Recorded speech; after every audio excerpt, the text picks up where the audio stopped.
Of பண்ணுங்கப்பா, பாட்டு of பண்ணுங்க, பாட்டு ஆஃப் பண்ணுங்க, லைட் டெஸ்டிங் பண்ணுங்க. புரட்சி தலைவர் எம்ஜிஆர், இதே புரட்சி தலைவி அம்மா இருவரும் தெய்வங்களை வணங்கி திருவண்ணாமலை மாவட்டத்தின் சார்பாக நடைபெற்றுக் கொண்டிருக்கின்ற தேர்தல் பிரச்சார கூட்ட நிகழ்ச்சியிலே கலந்து கொண்டு சிறப்பித்துக் கொண்டிருக்கின்ற முன்னாள் அமைச்சர் மாவட்ட செயலாளர் எம்எல்ஏ அறிவிச்சவர் அக்ரி எஸ் கிருஷ்ணமூர்த்தி அவர்களே, முன்னாள் அமைச்சர் அமைப்பு செயலாளர் மாவட்ட அறிவிச்சவர் முக்கூரியன் சுப்பிரமணியன் அவர்களே, முன்னாள் அமைச்சர் மாவட்ட செயலாளர் திரு எஸ் ராமச்சந்திரன் அவர்களே, மாவட்ட கழக செயலாளர் முன்னாள் எம்எல்ஏ சகோதரி திருமதி எல் ஜெயசுதா அவர்களே, முன்னாள் அமைச்சர் அமைப்பு செயலாளர் சட்டப்பேரவை உறுப்பினர் சகோதரர் சேவூர் எஸ் ராமச்சந்திரன் அவர்களே, முன்னாள் எம்எல்ஏ சகோதரர் ஆர் எம் பாபு முருவேல் அவர்களே, முன்னாள் எம்பி ஆர் வனரோஜா அவர்களே, முன்னாள் எம்எல்ஏ கே மணிவர்மா அவர்களே, முன்னாள் எம்எல்ஏ சகோதரர் வி பன்னீர்செல்வம் அவர்களே, முன்னாள் எம்எல்ஏ திருமதி எம் நளினி மனோகரன் அவர்களே, முன்னாள் எம்எல்ஏ டாக்டர் பி வீரபாண்டியன் அவர்களே, முன்னாள் எம்எல்ஏ திரு கண்ணன் அவர்களே, முன்னாள் எம்எல்ஏ திரு டி சுரேஷ்குமார் அவர்களே, மாவட்ட பேரவை செயலாளர் திரு பெருமாள் நகர் கே ராஜன் அவர்களே, முன்னாள் எம்எல்ஏ திரு கே ஜே சுப்பிரமணியன் அவர்களே, மாலினி துணை செயலாளர் திருமதி அமுதா அருணாச்சலம் அவர்களே, தேர்தல் பொறுப்பாளர்கள் மரியாதைக்குரிய அண்ணா தொழிற்சங்க பேரவைத் திரு தாடி மா ராஸ் அவர்களே, கழக அமைப்பு செயலாளர் திரு துரை செந்தில் அவர்களே, புரட்சி பேரவை துணைச்சாளர் திரு இ என் நாராயணன் அவர்களே, முன்னாள் எம்எல்ஏ சகோதரர் ஏ கே அரங்கநாதன் அவர்களே, மற்றும் பி ஜாகிர் உஷேன் அவர்களே, பெல் ரா தமிழரசன் அவர்களே, கூட்டணி கட்சியை சேர்ந்த பாஜக மாவட்ட தலைவர் திரு ஆர் ரமேஷ் அவர்களே, பாஜக மாவட்ட தலைவர் திருமதி வி கவிதா வெங்கடேசன் அவர்களே, பாமக மாவட்ட செயலாளர் திரு ஏந்தல் பி பக்தவஜலம் அவர்களே, பாமக மேற்கு மாவட்ட செயலாளர் திரு லா பாண்டியன் அவர்களே, பாமக கிழக்கு மாவட்ட கணேஷ்குமார் அவர்களே, பாமக வடக்கு மாவட்ட வேலாயுதம் அவர்களே, மற்றும் அம்மா மக்கள் முன்னேற்ற கழக மாவட்ட செயலாளர் திரு செங்கம் ஏ பரந்தாமன் அவர்களே, அம்மா மக்கள் முன்னேற்ற கழக மாவட்ட செயலாளர் திரு மாகி வரதராஜன் அவர்களே, தமாக மாவட்ட தலைவர் திரு ராயல் கிருஷ்ணமூர்த்தி அவர்களே, தமாக மாவட்ட தலைவர் திரு கே தங்கமணி அவர்களே, தமாக மாவட்ட விசிடி தினகரன் அவர்களே, தமாக வடக்கு மாவட்டத்தில் கே தாமோதரன் அவர்களே, புதிய நீதி கட்சி மாவட்ட செயலாளர் திரு பா கஜேந்திரன் அவர்களே, புதிய நீதி கட்சி வடக்கு மாவட்ட திரு எஸ் ஜெயக்குமார் அவர்களே, இந்திய ஜனநாயக கட்சியுடைய பொறுப்பாளர் திரு கோதண்டானி அவர்களே, இந்திய உழைப்பாளர் கட்சி மாநில தலைவர் திரு வேட்டவலம் கே மணிகண்டன் அவர்களே, புரட்சி பாரத மாவட்ட செயலர் திரு அரையாம் எம் தாமஸ் அவர்களே, மக்கள் ராஜீவ் கட்சி பெருமாள் அவர்களே, மற்றும் நம்முடைய கூட்டணியில் வைக்கின்ற அந்த கட்சியுடைய தலைவர்களே, நிர்வாகிகளே, வரியை சிறப்பித்துக் கொண்டிருக்கின்ற கழகத்திலே பல்வேறு பொறுப்புகளை வைக்கின்ற நிர்வாகிகளே, கழக உடன்பிறப்புகளே, கூட்டணி கட்சி சேர்ந்த நிர்வாகிகளே, தொண்டர்களே, பெரியோர்களே, தாய்மார்களே, விவசாயிகளே, விவசாய தொழிலாளர் நண்பர்களே, மகளிரை சேர்ந்த சகோதரிகளே, இளைஞர் பட்டாளங்களே, வாக்காளர் பெருமக்களை, வரி சிறப்பித்துக் கொண்டிருக்கின்ற வாக்காளர் பெருமக்களே, பத்திரிகையாளர் ஊடக நண்பர்கள் அத்தனை பேருக்கும் என்னுடைய முதற்கண் நன்றி கலந்த வணக்கம். நான் ஏற்கனவே தேர்தல் பிரச்சாரத்துக்கு போகும்போது 5 மணிக்கு வெயில் சுட்டரிக்கும். ஆனா இன்றைக்கு வருட பகவான் அழகா அற்புதமா தென்றல் காற்று, இயற்கையா இறைவனே நமக்கு பக்கபலமா இருக்க, யாருடைய முகமும் வாடாம அழகா அற்புதமா இன்றைக்கு நம்முடைய தேர்தல் பிரச்சார கூட்டம் திருவண்ணாமலை மாவட்டத்தின் சார்பாக ஆரணி நகரத்திலே நடக்கிறது. இந்த ஆரணி நகரமே அதிர்கின்ற அளவிற்கு மக்கள் வெள்ளம், எங்க எந்த திசையை நோக்கினாலும் மக்கள் தலைகள் கடல் போல் காட்சி அளிக்கின்றன. அதோட இன்றைய தினம் ஸ்டாலின் திருநெல்வேலி ஒரு பொதுக்கூட்டத்தில் பேசுறார். மழை வேற வர மாதிரி இருக்குது. அந்த பொதுக்கூட்டத்தில் அவர் பேசிக்கிட்ட பொழுது அப்படி கோபத்தை கக்கிறார், எரிச்சலை வெளிப்படுத்துகிறார். அவர் சொல்றாரு, எனக்கு உயிர் கொடுத்த ஆளாக்கிய தலைவர் கலைஞர், கலைஞரை நான் வீட்டு சிறையில் வைத்திருந்தேன் என்று நாக்கில் நரம்பில்லாமல் பேசுகிறார் எடப்பாடி பழனிசாமி அப்படின்னு ஸ்டாலின் பேசுறார். திரு ஸ்டாலின் அவர்களே, நான் பேச வந்தது நீங்கள் சற்று உற்று நோக்க வேண்டும். உங்களுடைய கோபம் என்னிடம் காட்டாதீர்கள். உங்களுடைய துணை பொதுச் செயலாளர் முன்னாள் மத்திய அமைச்சர் ஆர் ராசாவிடம் காட்டுங்கள். அவர்தான் ஆடியோல ஒரு செய்தி சொன்னார். அந்த செய்தி தமிழ்நாடுல இந்திய அளவில் வைரலா பரவி வருது. அதுதான் அந்த ஆடியோ செய்தியில வெளிவந்த செய்தி தான் நான் சொன்னேன். என் மீது கோபப்பட்டு என்ன பிரயோஜனம்? நீ ராஜா மீது கோபப்பட்டா அவர் உண்மையை சொல்லிடுவார். அதனால பயத்துல கோபத்தை என் மீது காட்டுறார். அதில் எந்தவித பிரயோஜனம் இல்லை. ஸ்டாலின் அவர்களே, நீங்கள் கோபத்தை காட்டுவது உங்களுடைய துணை பொதுச்செயலாளர் ராஜா அவர்கள் மீது. இப்படி கோபப்படுகின்ற பொழுதுதான் தெரிகிறது உண்மையிலேயே அந்த சம்பவம் நடந்திருக்குமா என்று. உங்களுடைய கட்சி நிர்வாகிகள், தொண்டர்கள், பொதுமக்கள் பரவலா பேசுறாங்க.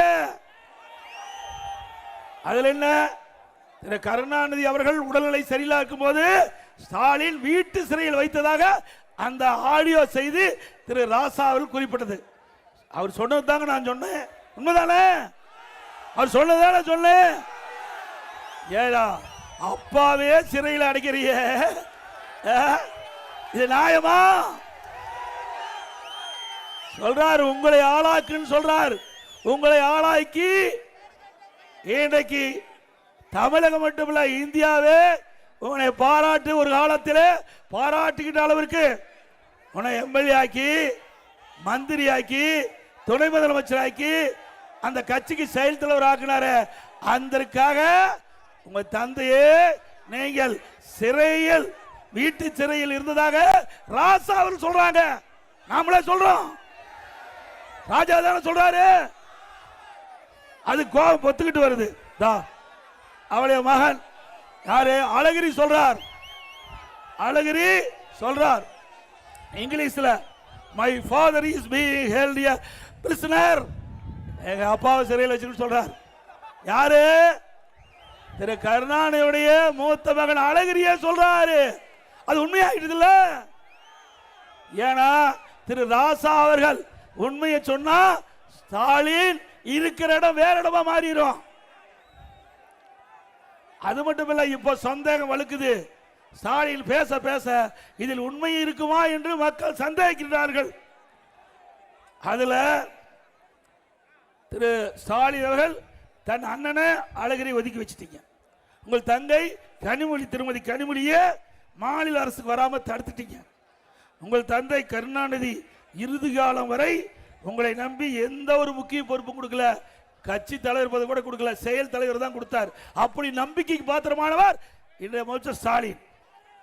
அது மட்டுமல்ல, அண்ணா திமுக ஆட்சிக்கு வந்த உடனே திரு ராசா அவர்கள் இந்த ஆடியோவில் வெளியிட்ட செய்தியை விசாரணை மேற்கொள்ளப்பட்டு சட்ட ரீதியாக நடவடிக்கை எடுக்கப்படும்.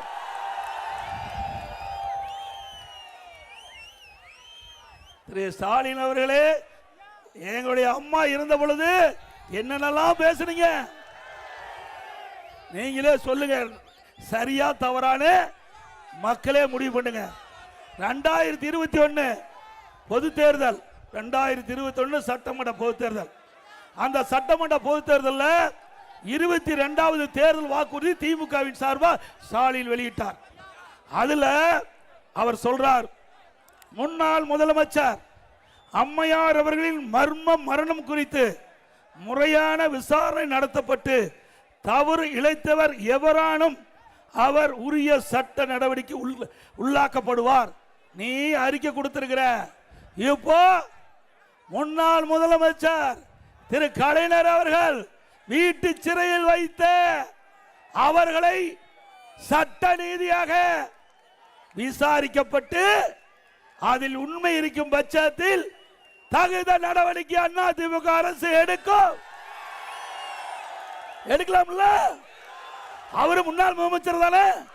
நம்ம அம்மாவை பத்தி பேசுறீங்க, உங்க அப்பாவையே வீட்டு சிறையில் வைக்கிறீங்க, இது நியாயமா? அப்படிலாம் வீட்டு தன்னுடைய தந்தைக்கே இப்படிப்பட்ட கதினா நாட்டு மக்களுக்கு என்ன கதி என்பதை எண்ணி பாருங்க.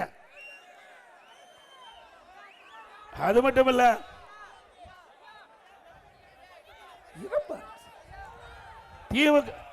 இன்றைக்கு திரு துரைமுருகன் அவர்கள் 2021 அப்ப பிரச்சாரத்துக்கு போகும்போது நேற்று தினம் நேரம் ஆயிட்டது. அங்க ஆற்காடு கூட்டத்தில் நேரமாகிவிட்ட காரணத்தில் சில கருத்துக்கள் அங்க சொல்ல முடியல. 2021 சட்டமன்ற தேர்தலில் காட்பாடியில் திரு துரைமுருகன் அவர்கள் நின்றார். அப்ப மக்களிடத்தில் சந்திச்சு, இதுதான் கடைசி தேர்தல், எனக்கு வாக்களியுங்கள், எனக்கு வயதாகிவிட்டதுன்னு சொன்னார். மக்களும் வாக்களிச்சாங்க. நம்முடைய வெற்றி வேட்பாளர் ராம் அவர்கள் 700 ஓட்டில் வெற்றி வாய்ப்பு இழந்துட்டார். இந்த முறை என்னங்கிறாரு, இந்தியாவிலேயே இந்த தடவை ஜெயிச்சா அதிக சட்டமன்ற உறுப்பினராக இருந்த பெருமை கிடைக்கிறார். உங்களுக்கு பெருமை கிடைக்கிறதுக்காக மக்களாக கிடைச்சாங்க. ஏங்க, அவருக்கு 88 வயசு ஆகி போச்சு. 88. நான் அவர் போடுறது அவருடைய சொந்த கருத்து. அவர் தேர்தலில் போட்டியிடுவது அவருடைய சொந்த விருப்பம். அதுல தலையிடல. ஆனா அவர் நடக்கவே முடியல, எழுந்திருக்கவே முடியல. எப்படி மக்களுடைய குறையை கேட்பாரு? ஒரு சட்டமன்ற உறுப்பினர் என்றால் சட்டமன்றம் முழுவதும் போய் சுழன்று மக்களுடைய பிரச்சனையை கேட்டு தீர்க்க வேணும், அப்படித்தானே? அப்ப அவரை பிடிச்சிக்கிட்டு போனா நடந்து போத பிடிச்சிட்டு போறார். நான் தவறா சொல்லல, நான் மதிக்கக்கூடியவன், அண்ணன் துரைமுருகன் அவர்களை மதிக்கக்கூடியவன். ஆனா அவருடைய வயது மூப்பு அதை பார்க்க வேணும். அதனால அங்க காட்பாடியில் நிறுத்தப்படுகின்ற நம்முடைய வெற்றி வேட்பாளர் ராம் அவர்களுக்கு 2 லட்சத்தில் வாக்களிக்க வேண்டும். அதே போல இங்க நம்முடைய கழக வேட்பாளர்கள் அனைத்து இந்திய அண்ணா திராவிட முன்னேற்ற கழக தலைமையில் அமைக்கப்பட்ட தேசிய ஜனநாயக கூட்டணியில் அனைத்து இந்திய அண்ணா திராவிட முன்னேற்ற கழக வெற்றி வேட்பாளராக கலசபாக்கம் தொகுதியில் முன்னாள் அமைச்சர் சட்டமன்ற உறுப்பினர் திரு அக்ரி எஸ் கிருஷ்ணமூர்த்தி அவர்கள் நிறுத்தப்பட்டிருக்கின்றோம். செய்யா சட்டமன்ற தொகுதியில் முன்னாள் அமைச்சர் அறிவிச்சவர் திரு முக்கூர் என் சுப்பிரமணியம் அவர்களே நிறுத்தப்பட்டிருக்கின்றோம். கீழ் பெண்ணாத்தூர் சட்டமன்ற தொகுதியில் முன்னாள் அமைச்சர் திரு எஸ் ராமச்சந்திரன் அவர்களே நிறுத்தப்பட்டிருக்கின்றோம். ஆரணி சட்டமன்ற தொகுதியில் முன்னாள் எம்எல்ஏ திருமதி ஜெயசுதா அவர்களே நிறுத்தப்பட்டிருக்கின்றோம். செங்கம் சட்டமன்ற தொகுதியில் அவருடைய அப்பா 3 தடவை எம்எல்ஏ, அவர் கழகத்தின் சார்பாக நிறுத்தப்பட்டிருக்கிறார். திரு டி எஸ் வேலு அவர்களே நிறுத்தப்பட்டிருக்கின்றோம்.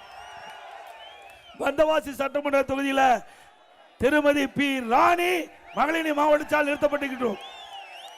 ஆக இந்த 5 பேருக்கும் 2 லட்சத்தில் வாக்களித்து வெற்றி பெற செய்யுங்கள். நம்முடைய சின்னம் புரட்சி தலைவர் எம்ஜிஆர் சின்னம், அம்மாவின் சின்னம், விவசாயியின் சின்னம், தொழிலாளர் சின்னம், ஏழையின் சின்னம், வெற்றி சின்னம். 2 வாக்களிப்பீர். அதே போல நம்முடைய தேசிய ஜனநாயக கூட்டணியில் அங்கமிக்கின்ற பாரதிய ஜனதா கட்சி திருவண்ணாமலை சட்டமன்ற தொகுதியிலே பாரதிய ஜனதா கட்சியின் சார்பாக போட்டியிடுகின்ற திரு சி ஏழுமலை அவர்கள் நிறுத்தப்பட்டிருக்கின்றார். அவருக்கு தாமரை சின்னத்திலே வாக்களிக்க வேண்டுமா இருக்கிற வேண்டி கேட்டுக்கிறேன். அதே போல நம்முடைய கூட்டணியில் அங்கம் வைக்கின்ற பாட்டாளி மக்கள் கட்சி மரியாதைக்குரிய முன்னாள் மத்திய அமைச்சர் அன்புமணி ராமதாஸ் அவருடைய ஆசி பெற்ற வேட்பாளர் போலூர் சட்டமன்ற தொகுதியில் அந்த கட்சியின் சார்பாக போட்டியிடுகிறார் திரு சி ஆர் பாஸ்கரன் அவர்கள். அவருக்கு மாம்பழ சின்னத்திலே வாக்களிக்குமாறு கேட்டுக்கொள்கிறேன். அதிமுக கட்சிக்காரருக்கு அதிமுக வேட்பாளருக்கு இரட்டை சின்னம், பாரதிய ஜனதா கட்சி வேட்பாளருக்கு தாமரை சின்னம், பாட்டாளி மக்கள் கட்சி வேட்பாளருக்கு மாம்பழ சின்னம். ஆக நம்முடைய கூட்டணி கட்சியிலே போட்டியிடுகின்ற வேட்பாளருக்கும் கழக வேட்பாளர்களுக்கும் வெற்றி பெற வேண்டுமாய் இருகர கூப்பி வேண்டி உங்களை அன்போடு கேட்டுக்கிறேன். அதே போல இன்றைய தினம்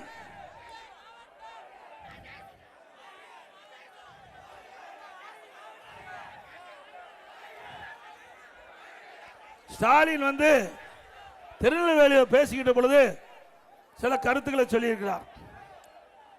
அனைத்து இந்திய அண்ணா திராவிட முன்னேற்ற கழக ஆட்சியில் இருந்து மீட்டு புதிய விடியல ஆட்சி தந்தவர் நம்பர் 1 மாநிலமா தமிழ்நாட்டை உயர்த்தணும் என்று திரு ஸ்டாலின் பேசுறார். ஸ்டாலின் அவர்களே, நீங்கள் சொல்வது உண்மைதான். எப்படின்னா, இந்தியாவிலேயே திராவிட முன்னேற்ற கழக ஆட்சியில 2021 2026 வரை கடன் வாங்குவதிலே முதல் மாநிலம். திமுக ஆட்சியில தமிழகத்தில் ஊழல் செய்வதிலே முதல் மாநிலம். தமிழகத்தில் போதைப் பொருள் புழக்கத்திலே முதல் மாநிலம். பெண்கள் பாலியல் துன்புறுத்தல முதல் மாநிலம். சட்ட ஒழுங்கு சீர்கேட்டில முதல் மாநிலம். கொள்ளையடிக்கும் குடும்பம் முதல் மாநிலம். இதுதாங்க முதல் மாநிலம். வேற என்ன சாதனை பண்ணாரு? கொள்ளையடிச்சுதான் சாதனை. நிர்வாக திறமையற்ற பொம்மை முதலமைச்சர் தமிழகத்தை தலைகுனிய வைத்த முதல் சாதனை இதுதான். தமிழ்நாட்டை தலைகுனிய வைத்த முதலமைச்சர் ஸ்டாலின், இதுதான் சாதனை. வெற்றி விளம்பரம், போட்டோ ஷூட், பொய் வாக்குறுதிகள், மக்களை ஏமாற்றுவதிலே நம்பர் 1 கட்சி திமுக கட்சி. கடுகளவு கூட சாதனை இல்லை இந்த ஆட்சியில. கடுகளவு கூட சாதனை இல்லை. மலையளவு சோதனை தான் தமிழகத்திலே உள்ளது. மலையளவு சோதனை தான் தமிழகத்திலே உள்ளது. இதுதான் மக்கள் படுகின்ற வேதனை இந்த ஆட்சியில. அதோட இந்த மாவட்டத்தில் ஒரு தலை சிறந்த நெடுஞ்சாலை துறையுடைய விஞ்ஞானி ஒருத்தர் இருக்கார். யார் உங்களுக்கு தெரியும்? நம்ம ஆற்றை கடப்பதற்கு அந்த தண்ணிக்கு மேல பாலம் கட்டுவோம். ஆனா இவர் கட்டின பாலம் தண்ணியில் அடிச்சிட்டு போயிட்டு. ஆற்றை கடப்பதற்கு பாலம் கட்டுவோம், கட்டின பாலத்தை தண்ணி அடிச்சிட்டு போச்சு. யாருடைய துறை? நல்லா சத்தமா சொல்லுங்க, அவர் போய் காதில் விழுவணும்.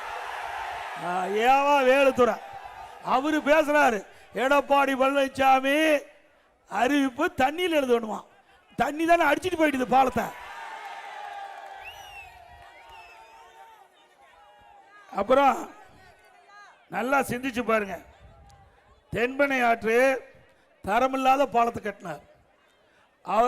இந்த ஆற்றுல தென்பெண்ணை ஆற்றுல 1974 சுமார் 2 லட்சத்துக்கும் மேற்பட்ட கனஅடி தண்ணி தென்பெண்ணை ஆற்றுல போகுது. நெடுஞ்சாலைத்துறை அதிகாரிகளுக்கு தெரியும். இவர் என்ன பொறியாளரா?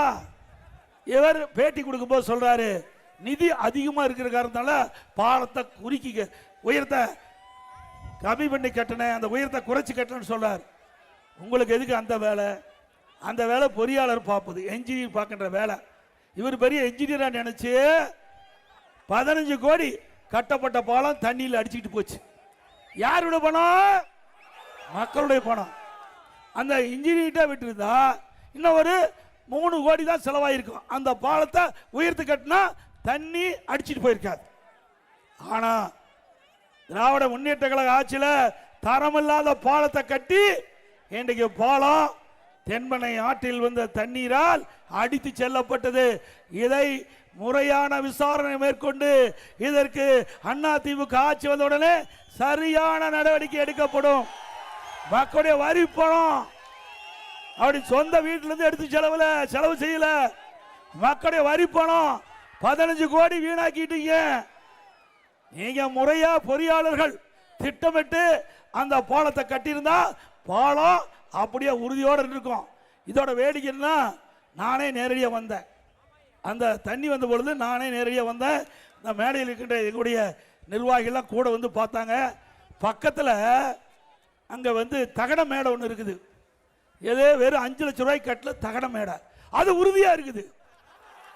5 லட்சம் ரூபாய் கட்டல தகட மேடை உறுதியாக இருக்குது. ஆனால் 15 கோடியில் கட்டிய பாலம் தண்ணியில் போயிட்டு.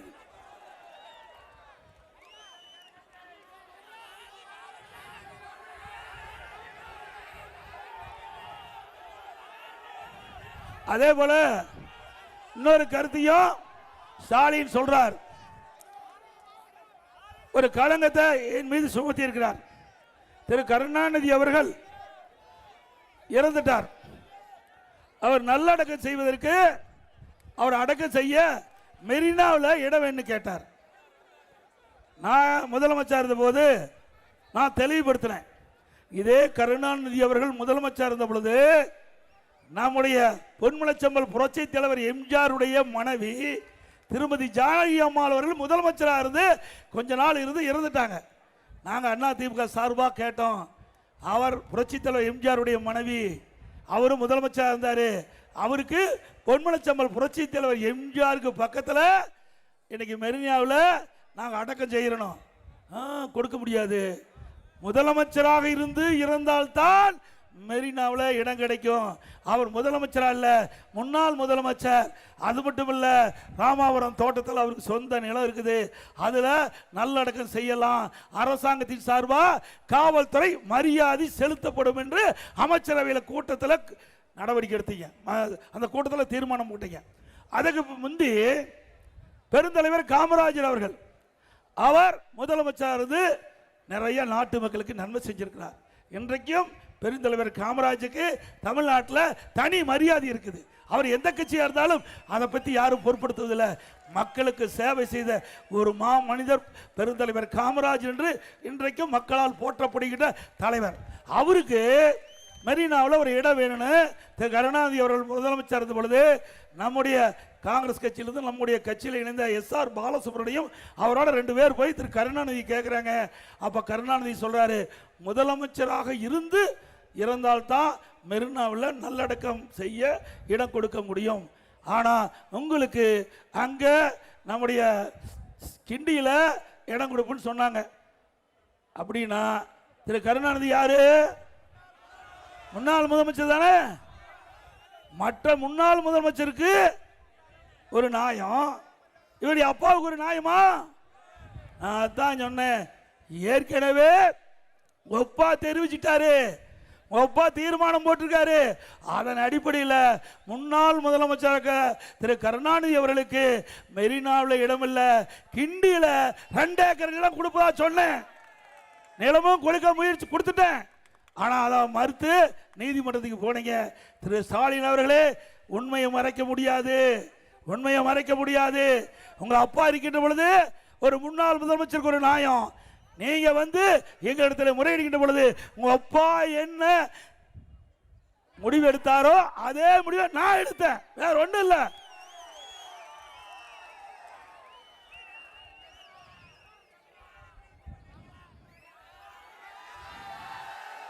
அப்புறம் இங்க இருக்கிற நெடுஞ்சாலைத்துறை அமைச்சர் திரு ஏவா வேலு அவர்கள், அவர் வந்து ஒரு ரொம்ப நாளா அண்ணா திமுக அடையாளம் காட்டணும். இப்போ பாதி பேர் அண்ணா திமுக இருந்தாலும் திமுக இருக்கிறாங்க. திமுக யார் இருக்கிறா? இப்போ அண்ணா திமுக 8 அமைச்சர் இருக்கிறாங்க. அண்ணா திமுக இருந்து போய் 8 அமைச்சர் இருக்கிறாங்க. 19 பேர் அண்ணா திமுக இருந்து போய் திமுகவில் எம்எல்ஏவுக்கு நிற்கிறாங்க. இதுதான் இந்த கட்சியுடைய நிலவரம். இப்போ அண்மையில் 2 நாளைக்கு முந்தைய நான் பத்திரிகையில் பார்த்தேன், திரு ஏவா வேலு அவர்கள் திருவண்ணாமலையில் போட்டியிடுகிறார் திமுக சார்பாக. அவரை பக்கத்தில் நிற்க வச்சு உதயநிதி வந்து அவருக்கு ஓட்டு கேட்கிறார். பரிதாபமான நிலை. யாருக்கு யார் ஓட்டு கேட்கிறா? திரு ஏவா வேலுக்கு உதயநிதி கேட்கிறார்.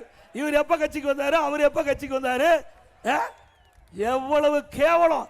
அதிகாரத்துக்காக அடிமைத்தனமாக இருக்கின்ற திரு வேலு அவர்களே, எங்களை பேசுறதுக்கு அறிவே கிடையாது. உங்களுடைய தகுதி அவ்வளவுதான். உங்களுக்கு தகுதி அப்படித்தான் இருக்குது. அப்படி வைக்கிறங்காட்டி தான் நீங்க இப்படி இருக்கிறீங்க.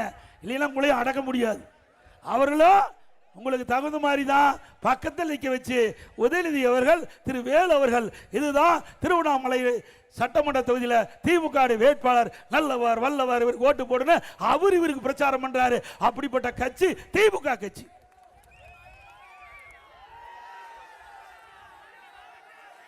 அதோட இன்றைய தினம் திராவிட முன்னேற்ற கழகம் பார்த்தீங்கன்னா 10 ரூபாய்னா யார் ஞாபகம் வருது? ஏங்க பாவம் கஷ்டப்பட்டு ஏழைகள் டாஸ்மாக் கடைக்கு போறாங்க. அங்க போய் பாட்டில் வாங்கினா 10 ரூபா, அதுக்கு அதிகமாக வச்சு விற்கிறாங்க. தமிழ்நாட்டில் 6000 மதுக்கடைகள் இருக்குது. ஒரு மதுக்கடையில் ஒரு பாட்டிலுக்கு 10 ரூபாய்னா 1.5 லட்சம் பாட்டில் விற்கிது. ஒரு நாளைக்கு 15 கோடி, மாசத்துக்கு 450, வருஷத்துக்கு 5400. இந்த 5 ஆண்டுல 24,000 கோடி டாஸ்மாக் இந்த கடையில் விற்கிற பாட்டிலுக்கு 10 ரூபா விலை வச்சு இன்றைக்கு ஊழல் செஞ்சிருக்கிறாங்க. அது மட்டும் இல்ல, அண்மையில் உங்களுக்கு பத்திரிகையிலையும் ஊடகத்திலையும் பார்த்துருப்பீங்க, இன்றைக்கு நகர்ப்புற வளர்ச்சித்துறை, குடிநீர் வழங்கல் துறையில் மிகப்பெரிய முறைகேடு நடைபெற்றதாக அமலாக்கத்துறை ஆதாரத்தோட கண்டுபிடிச்சு தமிழ்நாட்டுக்கு சட்டம் ஒழுங்கு டிஜிபிக்கு அறிக்கை அனுப்பிச்சது. அதுல நீங்க எஃப்ஐஆர் போடுன்னு அவ எஃப்ஐஆர் போடல. அண்ணா திமுக எஃப்ஐஆர் போடுறதுல நீதிமன்றத்துக்கு போன, நீதிமன்றத்தில் அமலாக்கத்துறை ஆதாரத்தோட கொடுத்துருக்குது. உண்மைதான், நீங்க எஃப்ஐஆர் போடுன்னு தீர்ப்பளிச்சு இது வரைக்கும் இதை எஃப்ஐஆரே போடல. அண்ணா திமுக ஆட்சி வந்த உடனே இதை முழுமையாக விசாரிக்கப்பட்டு சட்ட ரீதியாக நடவடிக்கை எடுக்கப்படும். தமிழகத்தில் போதைப் பொருள் எங்க பார்த்தாலும் கஞ்சா, கிராமத்திலிருந்து மூலா முடக்கை எல்லா இடத்துலையும் கஞ்சா விக்குதுல, உண்மைதானே? நான் சட்டமன்றத்தில் முதலமைச்சருடைய கவனத்துக்கு கொண்டேன், பத்திரிகை வாயிலாக வெளியிட்டேன், ஊடகத்தின் வாயிலாக பேட்டி கொடுத்தேன். திராவிட முன்னேற்ற கழக ஆட்சியில் இன்றைக்கு போதைப் பொருள் விற்பனை அமோகமாக நடக்குது. இதை தடுத்து நிறுத்துங்க.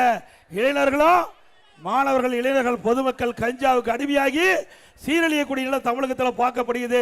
தடுத்து நிறுத்துங்கன்னா நிறுத்தவே இல்லை.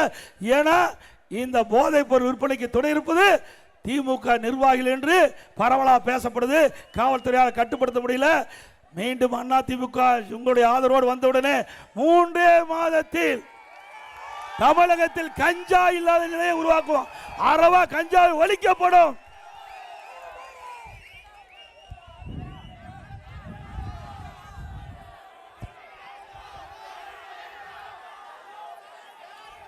திமுகவில் வாரிசு அரசியல், குடும்ப ஆட்சி, இது தமிழ்நாட்டுக்கு தேவைங்களா?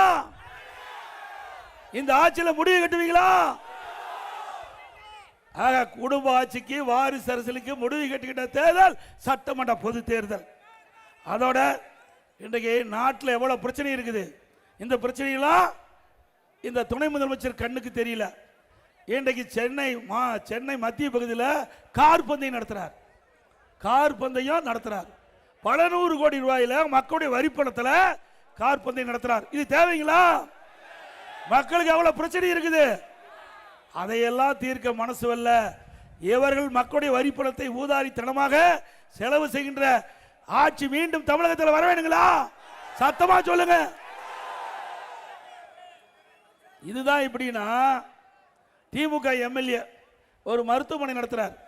அந்த மருத்துவமனையில் வறுமையின் காரணமாக பணத்தாசை காட்டி ஏழைகளை அந்த கிட்னி எடுக்கிறதுக்கு அழைச்சிட்டு போய் அங்க கிட்னியை முறைகேடாக எடுத்திருக்கிறாங்க.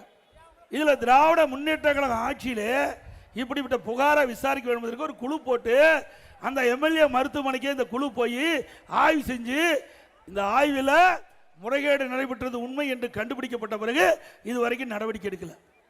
யாரு? எம்எல்ஏ மருத்துவமனையிலே இப்படிப்பட்ட ஒரு முறைகேடு நடக்குன்னா இந்த ஆட்சி எப்படிப்பட்ட ஆட்சி? மோசமான ஆட்சி தானே.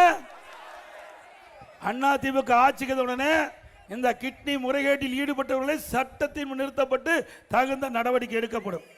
இன்னொன்று என்னன்னா, குமராபாளையம், நாமக்கல் மாவட்டம் குமராபாளையத்தில் இதே போல பணத்தாசு காட்டி கிட்னியை முறைகேடாக எடுப்பதற்கு அழைச்சிட்டு போய் அவர்கள் அந்த ஆப்ரேஷன்லாம் முடிஞ்சிடுது.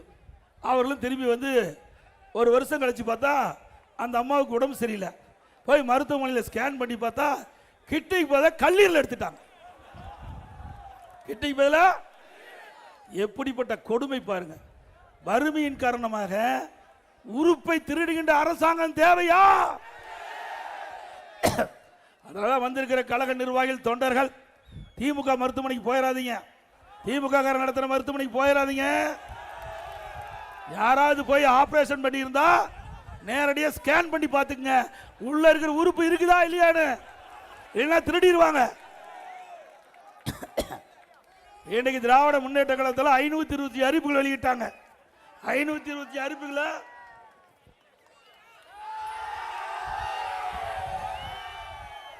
1/4 அறிவிப்பு கூட இது வரைக்கும் நிறைவேற்றல. முக்கிய அறிவிப்பு, திராவிட முன்னேற்ற கழகம் ஆட்சிக்கு வந்தா பெட்ரோல் டீசல் குறைச்சாங்களா? 100 நாள் வேலை திட்டத்தை 150 நாளா உயர்த்தினாங்களா? ரேஷன் கடையில் கூடுதலா சக்கரை 1 கிலோ போட்டாங்களா? கேஸ் சிலிண்டர் மாதந்தோறும் 100 ரூபாய் மானியம் கொடுத்தாங்களா? கல்வி கடன் ரத்து பண்ணாங்களா? அப்பவே 520 அறிவிப்பு நிறைவேற்ற முடியல. புதுசா இப்போ அறிவிப்பு கொடுத்துட்டார். இதை மக்கள் நம்புவாங்களா? ஒரு வானை சோற்றுக்கு ஒரு சோறு பதம், அப்படிதான் கிராமத்தில் சொல்லுவாங்க. ஒரு அரசாங்கம் வருவதற்கு முன்பு தேர்தல் நேரத்தில் கொடுக்கப்பட்ட வாக்குறுதி நிறைவேற்றிருந்தா மக்கள் நம்புவாங்க. ஏற்கனவே தேர்தல் அறிக்கை தொங்கிட்டு இருக்குது. நிறைய தேர்தல் அறிக்கை நிறைவேற்றல, மக்களை ஏமாற்றி ஆட்சிக்கு வந்துட்டீங்க. அந்த தேர்தல் அறிக்கையில் தூய்மை பணியாளர்கள் திமுக ஆட்சிக்கு வந்தா நிரந்தரம் செய்யப்படும் நிறைவேற்றல. சத்துணவு அமைப்பாளர் அவருடைய கோரிக்கை நிறைவேற்றல. விவசாயியுடைய கோரிக்கை நிறைவேற்றல. அரசு ஊழியருடைய கோரிக்கை நிறைவேற்றல. இப்படி நிறைவேற்றாதனால இவரெல்லாம் வீதியில் வந்து போராடுறாங்க. அப்படிப்பட்ட ஆட்சி தேவையா? மக்களை ஏமாற்ற ஆட்சி தேவையா? இன்னொன்று, எப்பொழுது பார்த்தாலும் ஸ்டாலின் சொல்றார், நாங்க வந்து ஆட்சிக்கு வந்த உடனே உரிமை தொகை கொடுத்தோம். நீ எங்க கொடுத்த? கொடுக்க வச்ச அண்ணா திமுக. இன்னைக்கு 2021 சட்டமன்ற பொது தேர்தலில் திரு ஸ்டாலின் அவர்கள் திமுக ஆட்சிக்கு வந்த உடனே எல்லா குடும்ப தலைவிக்கும் மாதந்தோறும் 1000 ரூபாய் உரிமை தொகை வழங்கப்படும் அறிவிப்பு கொடுத்துட்டு நிறைவேற்றவே இல்லை. நாங்கள் சட்ட பிரதான எதிர்க்கட்சி தலைவர், இங்க இருக்கிற நம்முடைய சட்டமன்ற உறுப்பினர்கள் தொடர்ந்து சட்டமன்றத்தில் அரசுக்கு அழுத்தம் கொடுத்தோம். நீங்க கொடுக்கப்பட்ட வாக்குறுதி அடிப்படையில் தான் ஏழை தாய்மார்கள் வாக்களித்து ஆட்சிக்கு அமர்ந்துட்டீங்க. 28 மாசம் திட்டமிட்டு காலம் கடந்து போய்விட்டது. இனியும் காலம் கடக்கக்கூடாது. இனியும் இந்த திட்டத்தை அறிவிக்கலாம், மாபெரும் போராட்டத்தை சந்திக்க வேண்டும் என்று சட்டமன்றத்தில் அழுத்தம் கொடுத்தோம். அண்ணா திமுக பொதுக்கூட்டத்தில் பேசணும், அறிக்கை விட்டோம். வேற வழி இல்லாம 28 மாசம் அண்ணா திமுக கொடுத்த அழுத்தத்தின் அடிப்படையில் தான் ஸ்டாலின் மாதந்தோறும் பெண்களுக்கு 1000 உரிமை தொகை கொடுக்கிறார். சும்மாலாம் வரல.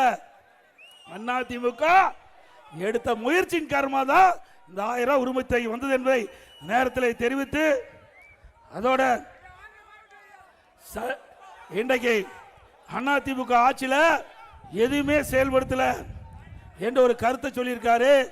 அண்ணா திமுக ஆட்சியில் நிறைய திட்டங்களை கொண்டு வந்தோம்.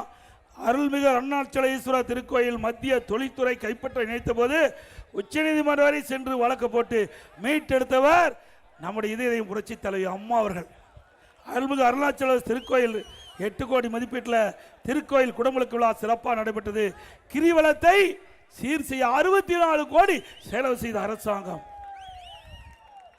அதே போல திருவண்ணாமலை நகரில் சுற்றுலாத்துறை மூலம் வருகின்ற பக்தர்கள் தங்க 123 அறைகள் கொண்ட சுமார் 32 கோடி ரூபாயில் யாத்திரை நிவாஸ் கட்டப்பட்டது.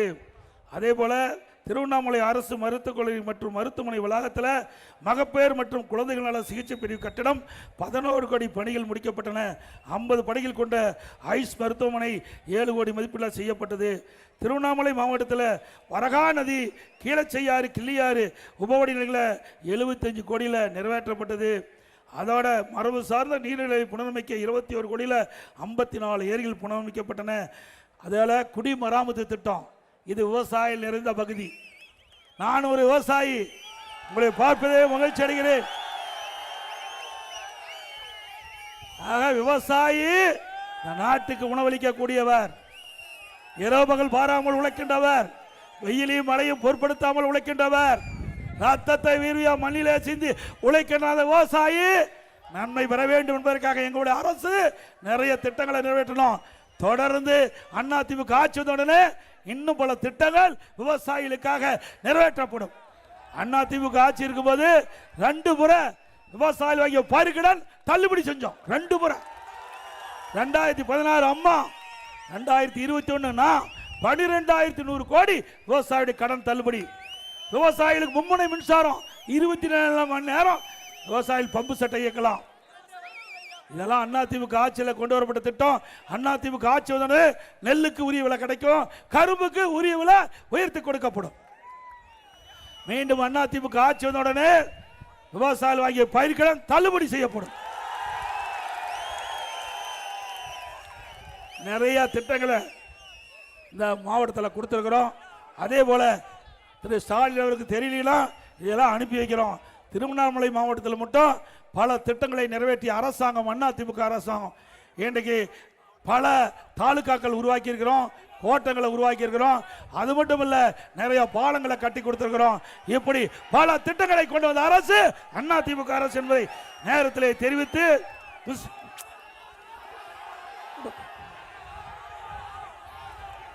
அதிமுக சார்பா பல அறிவிப்புகள் வெளியிட்டோம். அதுல முக்கியமான அறிவிப்பு இன்றைக்கு பார்த்தீங்கன்னா, இது நகராட்சி. நகராட்சியில் திராவிட முன்னேற்ற கழகம் ஆட்சிக்கு வந்த பிறகு வீட்டு வரி 100% ஏற்றியாச்சு, ஆண்டுக்கு 6% உயர்த்திட்டாங்க. கடை வரி 150% உயர்த்தியாச்சு, ஆண்டுக்கு 6%. குப்பைக்கு வரி, குடிநீருக்கு வரி உயர்த்தியாச்சு. அதோட மின் கட்டணம் 52% உயர்த்தினாங்க, ஆண்டுக்கு 5%, 3 வருஷத்துல 15%, 67% மின் கட்டணம் உயர்த்திட்டாங்க. இப்படி வரி மேல் வரி போட்டிருக்காங்க. உணவு தானியத்தை, உணவுப் பொருட்களுடைய விலை வெண்ணி முட்டுகின்ற அளவுக்கு உயர்ந்து போச்சு. இதனால் மக்கள் பாதிக்கிறாங்க. பாதிக்கப்பட்ட மக்களுக்கு ஆறுதலாக அவர்களுக்கு தேவையான உதவிகளை செய்ய வேண்டும் என்ற அடிப்படையில் எல்லா குடும்பத்தையும் 10,000 ரூபாய் அவர் வங்கி கணக்கிலே செலுத்தப்படும். குடும்ப அட்டையில் உள்ள குடும்ப தலைவிக்கு 2,000 ரூபாய் மாதந்தோறும் வழங்கப்படும். எல்லா குடும்பத்துக்கு விலை இல்லாமல் ஃப்ரிட்ஜ் வழங்கப்படும். நம்முடைய பெண்கள் வேலைக்கு செல்வதற்கு, வேலை முடிந்து வீட்டுக்கு வருவதற்கு அம்மா இருசக்கர வாகனம் 5 லட்சம் பேருக்கு தரப்படும்.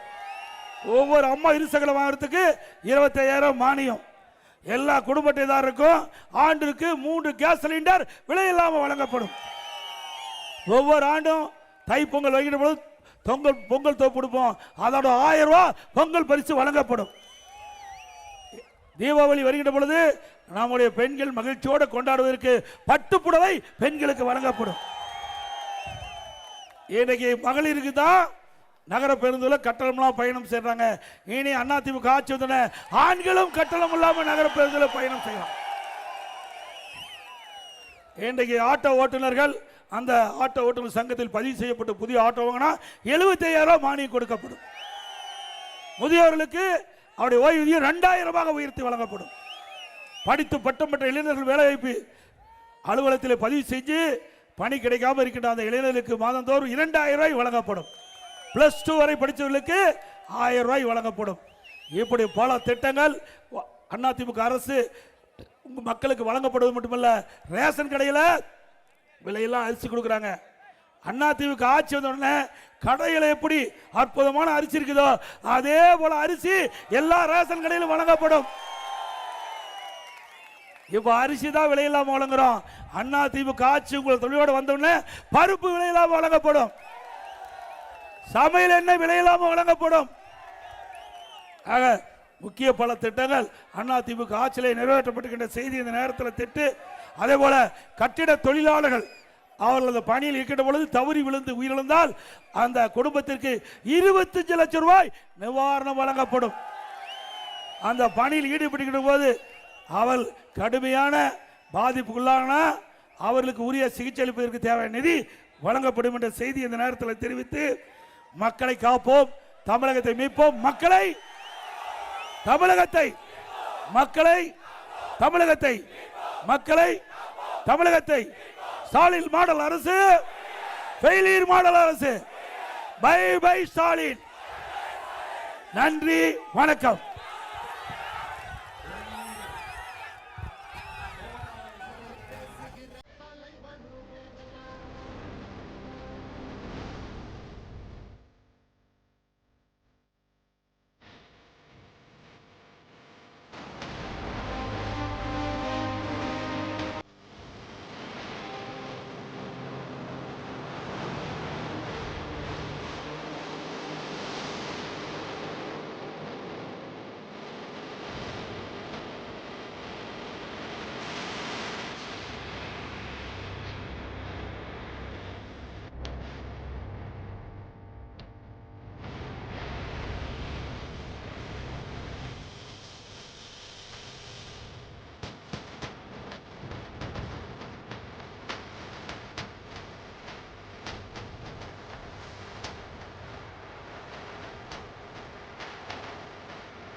இதயம் புரட்சி தலைவி அம்மா இருவரும் தெய்வங்களை வணங்கி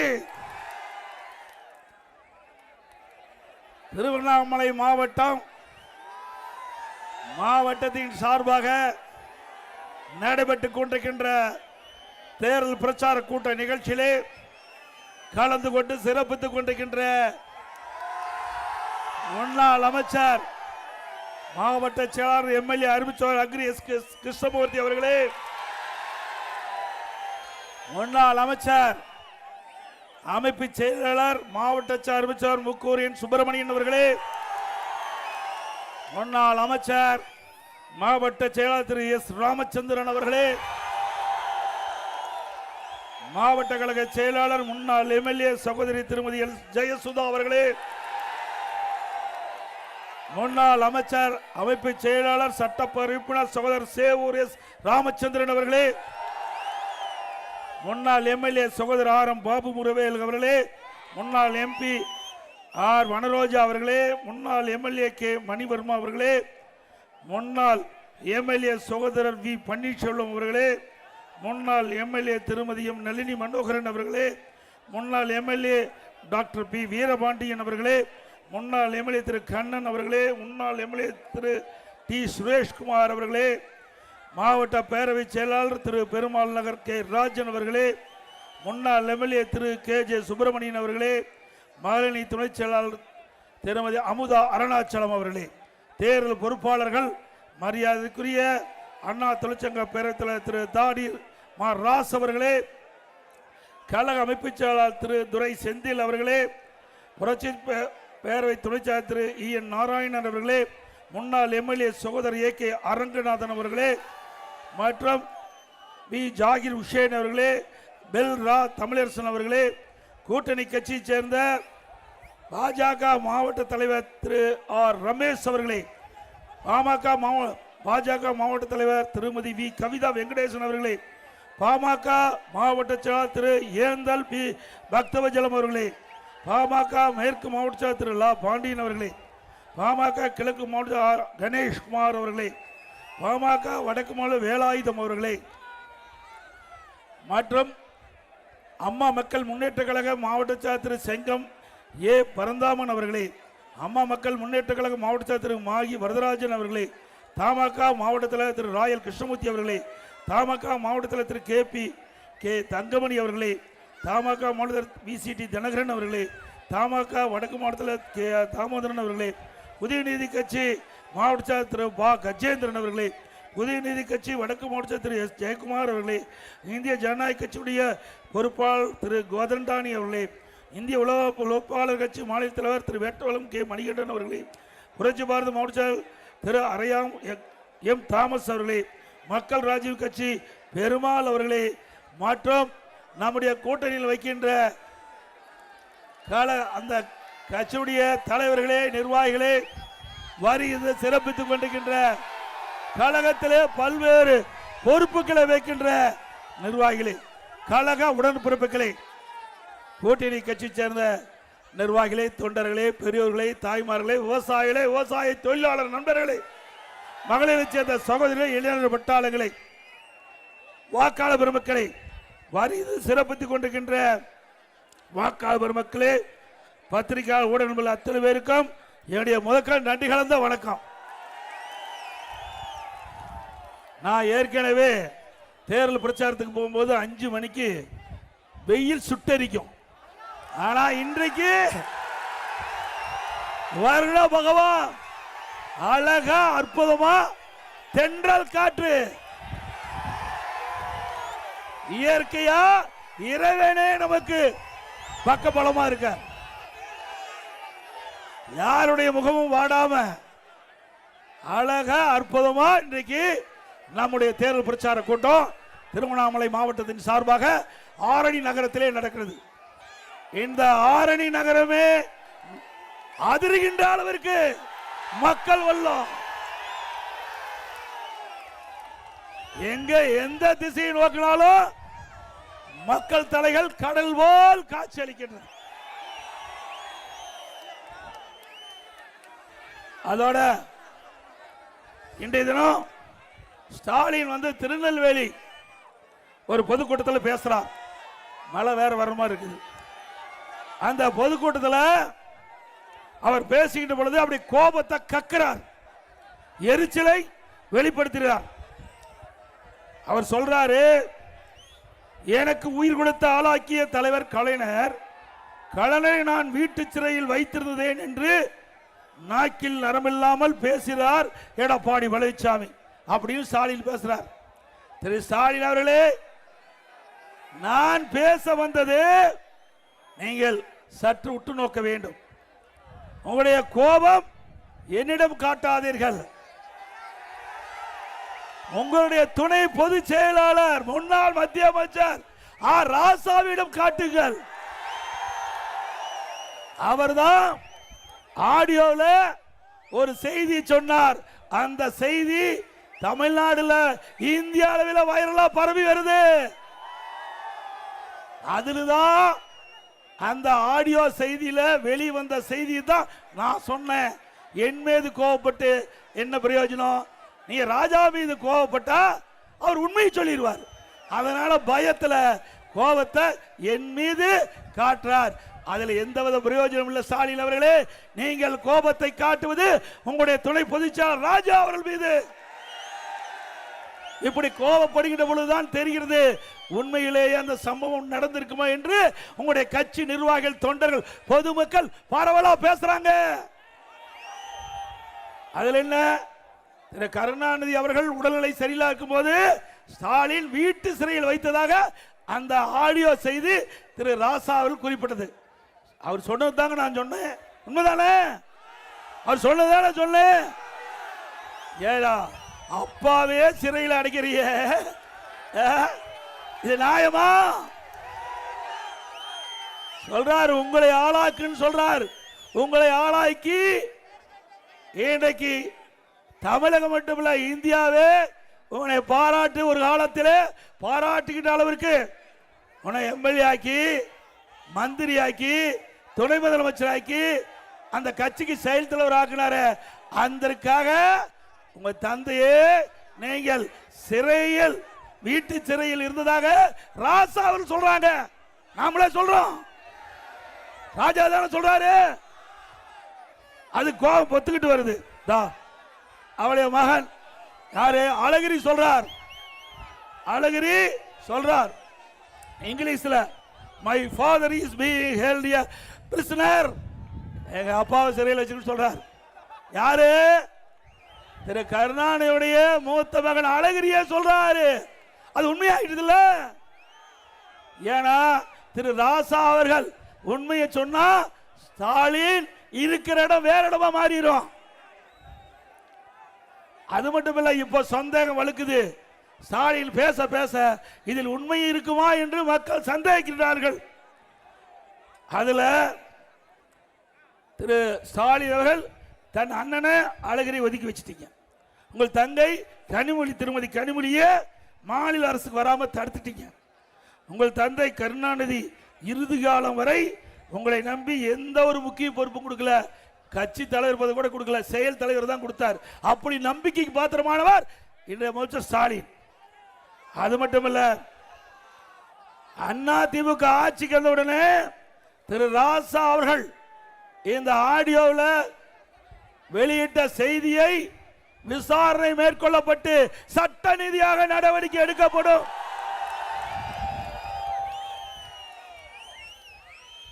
திரு ஸ்டாலின் அவர்களே, எங்களுடைய அம்மா இருந்த பொழுது என்னென்னலாம் பேசுனீங்க நீங்களே சொல்லுங்க. சரியா தவறான மக்களே முடிவு பண்ணுங்க. 2021 பொது தேர்தல், 2021 சட்டமன்ற பொது தேர்தல்.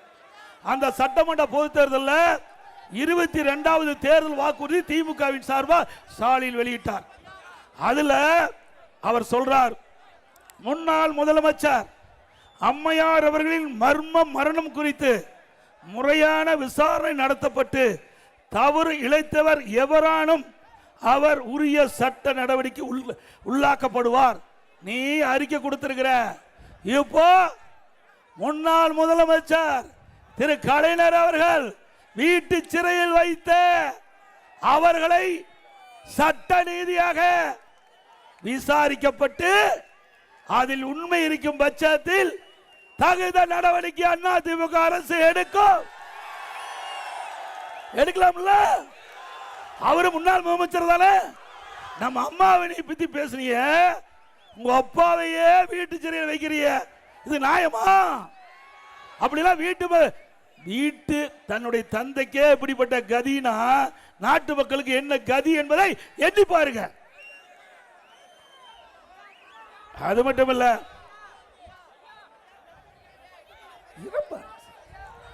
திமுக இன்றைக்கு திரு துரைமுருகன் அவர்கள் 2021 அப்ப பிரச்சாரத்துக்கு போகும்போது நேற்று தினம் நேரம் ஆயிட்டது.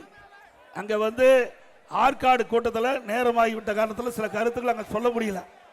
2021 சட்டமன்ற தேர்தலில் காட்பாடியில் திரு துரைமுருகன் அவர்கள் நின்றார். அப்ப மக்களிடத்தில் சந்திச்சு, இதுதான் கடைசி தேர்தல், எனக்கு வாக்களியுங்கள், எனக்கு வயதாகிவிட்டது சொன்னார். மக்களும் வாக்களிச்சாங்க. நம்முடைய வெற்றி வேட்பாளர் ராம் அவர்கள் 700 ஓட்டில் வெற்றி வாய்ப்பு இழந்துட்டார். இந்த முறை என்னங்கிறாரு, இந்தியாவிலேயே இந்த தடவை ஜெயிச்சா அதிக சட்டமன்ற உறுப்பினராக இருந்த பெருமை கிடைக்கிறார். உங்களுக்கு பெருமை கிடைக்கிறதுக்காக மக்களாக கிடைச்சாங்க. ஏங்க, அவருக்கு 88 வயசு ஆகி போச்சு. 88 நான் அவர் போடுறது அவருடைய சொந்த கருத்து. அவர் தேர்தலில் போட்டியிடுவது அவருடைய சொந்த விருப்பம். அதுல தலையிடல. ஆனா அவர் நடக்கவே முடியல, எழுந்திருக்கவே முடியல. எப்படி மக்களுடைய குறையை கேட்பாரு? ஒரு சட்டமன்ற உறுப்பினர் என்றால் சட்டமன்றம் முழுவதும் போய் சுழன்று மக்களுடைய பிரச்சனையை கேட்டு தீர்க்க வேண்டும், அப்படித்தானே? அப்ப அவரை பிடிச்சிக்கிட்டு போனா நடந்து போதே பிடிச்சிட்டு போறார். நான் தவறா சொல்லல, நான் மதிக்கக்கூடியவன், அண்ணன் துரைமுருகன் அவர்களை மதிக்கக்கூடியவன். ஆனா அவருடைய வயது மூப்பு அதை பார்க்க வேணும். அதனால அங்க காட்பாடியில் நிறுத்தப்படுகின்ற நம்முடைய வெற்றி வேட்பாளர் ராம் அவர்களுக்கு இரட்டை சின்னத்தில் வாக்களிக்க வேண்டும். அதே போல இங்க நம்முடைய கழக வேட்பாளர்கள் அனைத்து இந்திய அண்ணா திராவிட முன்னேற்ற கழக தலைமையில் அமைக்கப்பட்ட தேசிய ஜனநாயக கூட்டணியில் அனைத்து இந்திய அண்ணா திராவிட முன்னேற்ற கழக வெற்றி வேட்பாளராக கலசபாக்கம் தொகுதியில் முன்னாள் அமைச்சர் சட்டமன்ற உறுப்பினர் திரு அக்ரி எஸ்.எஸ். கிருஷ்ணமூர்த்தி அவர்கள் நிறுத்தப்பட்டிருக்கின்றோம். செய்யா சட்டமன்ற தொகுதியில் முன்னாள் அமைச்சர் அறிவிச்சவர் திரு முக்கூர் என் சுப்பிரமணியம் அவர்களே நிறுத்தப்பட்டிருக்கின்றோம். கீழ் பெண்ணாத்தூர் சட்டமன்ற தொகுதியில் முன்னாள் அமைச்சர் திரு எஸ். ராமச்சந்திரன் அவர்களே நிறுத்தப்பட்டிருக்கின்றோம். ஆரணி சட்டமன்ற தொகுதியில் முன்னாள் எம்எல்ஏ திருமதி ஜெயசுதா அவர்களே நிறுத்தப்பட்டிருக்கின்றோம். செங்கம் சட்டமன்ற தொகுதியில் அவருடைய அப்பா 3 தடவை எம்எல்ஏ, அவர் கழகத்தின் சார்பாக நிறுத்தப்பட்டிருக்கிறார். திரு டி.எஸ். வேலு அவர்களே நிறுத்தப்பட்டிருக்கின்றோம்.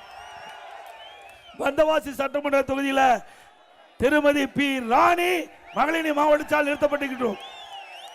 ஆக இந்த 5 பேருக்கும் இரட்டை சின்னத்திலே வாக்களித்து வெற்றி பெற செய்யுங்கள். நம்முடைய சின்னம் புரட்சி தலைவர் எம்ஜிஆர் சின்னம், அம்மாவின் சின்னம், விவசாயியின் சின்னம், தொழிலாளர் சின்னம், ஏழையின் சின்னம், வெற்றி சின்னம். இரட்டலைக்கு வாக்களிப்பீர்.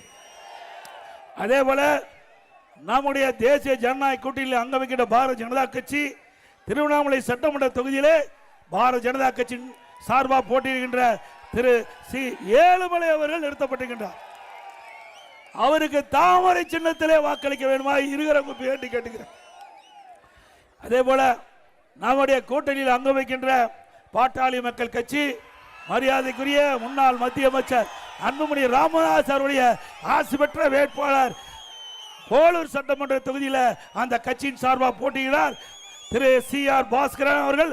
அவருக்கு மாம்பழ சின்னத்திலே வாக்களிக்குமாறு கேட்டுக்கொள்கிறேன். அண்ணா திமுக கட்சிக்காரருக்கு, அண்ணா திமுக வேட்பாளருக்கு இரட்டை சின்னம். பாரதிய ஜனதா கட்சி வேட்பாளருக்கு தாமரை சின்னம். பாட்டாளி மக்கள் கட்சி வேட்பாளருக்கு மாம்பழ சின்னம். ஆக நம்முடைய கூட்டணி கட்சியிலே போட்டியிடுகின்ற வேட்பாளருக்கும் கழக வேட்பாளர்களுக்கும் வெற்றி பெற வேண்டுமாய் இருகர கூப்பி வேண்டி உங்களை அன்போடு கேட்டுக்கிறேன். அதே போல இன்றைய தினம்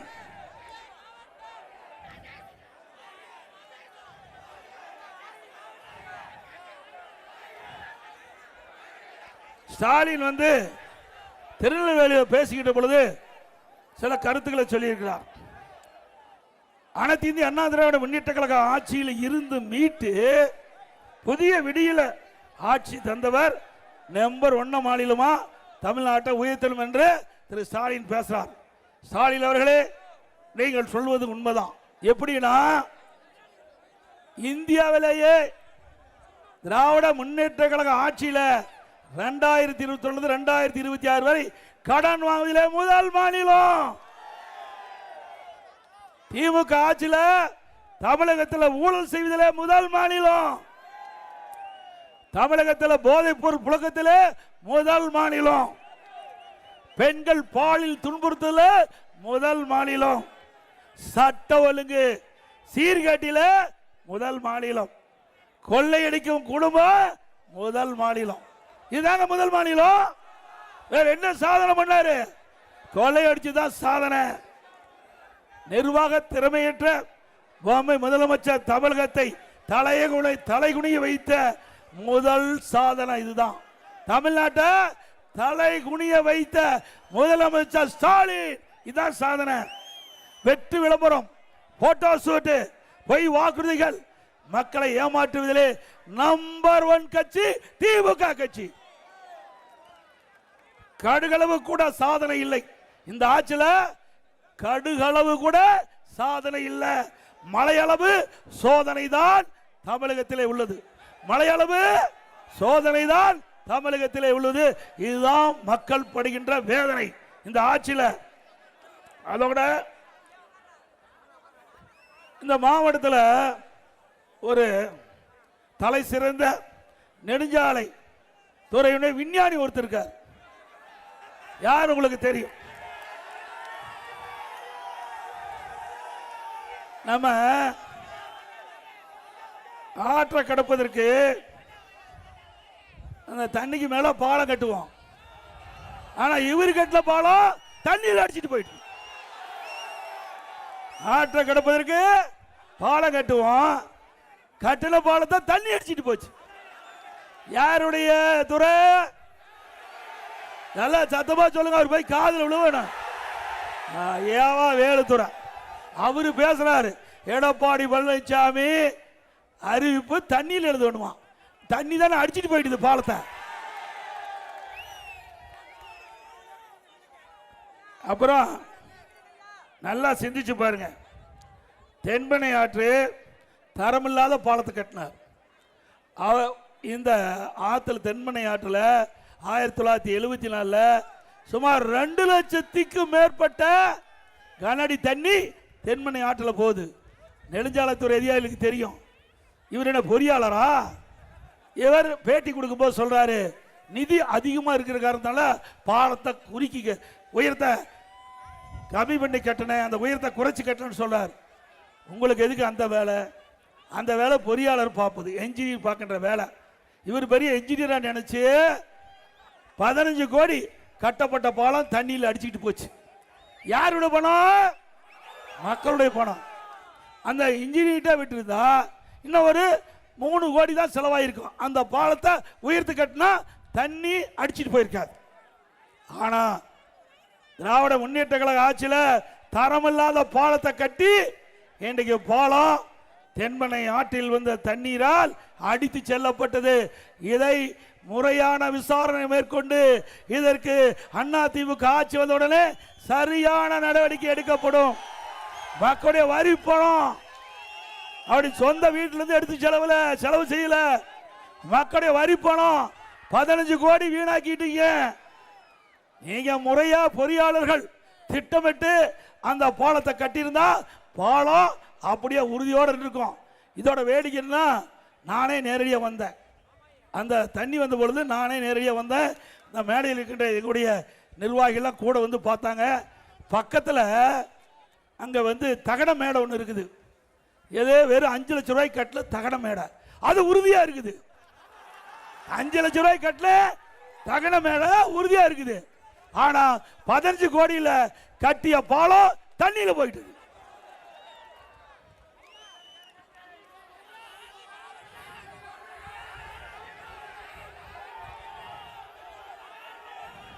அதே போல இன்னொரு கருத்தையும் ஸ்டாலின் சொல்றார். ஒரு களங்கத்தை என் மீது சுமத்தி இருக்கிறார். திரு கருணாநிதி அவர்கள் இறந்துட்டார். அவர் நல்லடக்கம் செய்வதற்கு அவர் அடக்கம் செய்ய மெரினாவில் இடம் வேணும்னு கேட்டார். நான் முதலமைச்சர் இருந்த போது நான் தெளிவுபடுத்தினேன். இதே கருணாநிதி அவர்கள் முதலமைச்சர் இருந்த பொழுது நம்முடைய பொன்மனச்செம்மல் புரட்சி தலைவர் எம்ஜிஆருடைய மனைவி திருமதி ஜானகி அம்மாள் அவர்கள் முதலமைச்சராக இருந்து கொஞ்ச நாள் இருந்து இறந்துட்டாங்க. நாங்கள் அதிமுக சார்பாக கேட்டோம். அவர் புரட்சி தலைவர் எம்ஜிஆருடைய மனைவி, அவரும் முதலமைச்சராக இருந்தார். அவருக்கு பொன்மனச்செம்மல் புரட்சி தலைவர் எம்ஜிஆருக்கு பக்கத்தில் இன்னைக்கு மெரினாவில் நாங்கள் அடக்கம் செய்யணும். கொடுக்க முடியாது. முதலமைச்சராக இருந்து இறந்தால்தான் மெரினாவில் இடம் கிடைக்கும். அவர் முதலமைச்சராக இல்லை, முன்னாள் முதலமைச்சர். அது மட்டும் இல்லை, ராமாபுரம் தோட்டத்தில் அவருக்கு சொந்த நிலம் இருக்குது. அதில் நல்லடக்கம் செய்யலாம். அரசாங்கத்தின் சார்பாக காவல்துறை மரியாதை செலுத்தப்படும் என்று அமைச்சரவையில் கூட்டத்தில் நடவடிக்கை எடுத்தீங்க. அந்த கூட்டத்தில் தீர்மானம் போட்டீங்க. அதுக்கு முந்தி பெருந்தலைவர் காமராஜர் அவர்கள், அவர் முதலமைச்சர் இருந்து நிறைய நாட்டு மக்களுக்கு நன்மை செஞ்சிருக்கிறார். இன்றைக்கும் பெருந்தலைவர் காமராஜுக்கு தமிழ்நாட்டில் தனி மரியாதை இருக்குது. அவர் எந்த கட்சியாக இருந்தாலும் அதை பற்றி யாரும் பொருட்படுத்துவதில்லை. மக்களுக்கு சேவை செய்த ஒரு மா மனிதர் பெருந்தலைவர் காமராஜ் என்று இன்றைக்கும் மக்களால் போற்றப்படுகின்ற தலைவர். அவருக்கு மெரினாவில் ஒரு இடம் வேணும்னு திரு கருணாநிதி அவர்கள் முதலமைச்சர் இருந்த பொழுது நம்முடைய காங்கிரஸ் கட்சியிலிருந்து நம்முடைய கட்சியில் இணைந்த SR பாலசுப்ரமணியம் அவரோட 2 பேர் போய் திரு கருணாநிதி கேட்குறாங்க. அப்போ கருணாநிதி சொல்கிறாரு, முதலமைச்சராக இருந்து இறந்தால்தான் மெரினாவில் நல்லடக்கம் செய்ய இடம் கொடுக்க முடியும். ஆனால் உங்களுக்கு அங்கே நம்முடைய கிண்டியில் இடம் கொடுப்புன்னு சொன்னாங்க. அப்படின்னா திரு கருணாநிதி யாரு? முன்னாள் முதலமைச்சர் தானே. மற்ற முன்னாள் முதலமைச்சருக்கு ஒரு நியாயம், இவருடைய அப்பாவுக்கு ஒரு நியாயமா? நான் தான் சொன்னேன், ஏற்கனவே ஒப்பா தெரிவிச்சிட்டாரு, ஒப்பா தீர்மானம் போட்டிருக்காரு. அதன் அடிப்படையில் முன்னாள் முதலமைச்சராக திரு கருணாநிதி அவர்களுக்கு மெரினாவில் இடமில்லை, கிண்டியில் 2 ஏக்கர் நிலம் கொடுப்பதா சொன்னேன். நிலமும் கொடுக்க முயற்சி கொடுத்துட்டேன். ஆனால் அதை மறுத்து நீதிமன்றத்துக்கு போனீங்க. திரு ஸ்டாலின் அவர்களே, உண்மையை மறைக்க முடியாது, உண்மையை மறைக்க முடியாது. உங்க அப்பா இருக்கின்ற பொழுது ஒரு முன்னாள் முதலமைச்சருக்கு ஒரு நியாயம். நீங்க வந்து எங்க இடத்துல முறையிடுகின்ற பொழுது உங்க அப்பா என்ன முடிவு எடுத்தாரோ அதே முடிவை நான் எடுத்தேன். வேற ஒன்றும் இல்லை.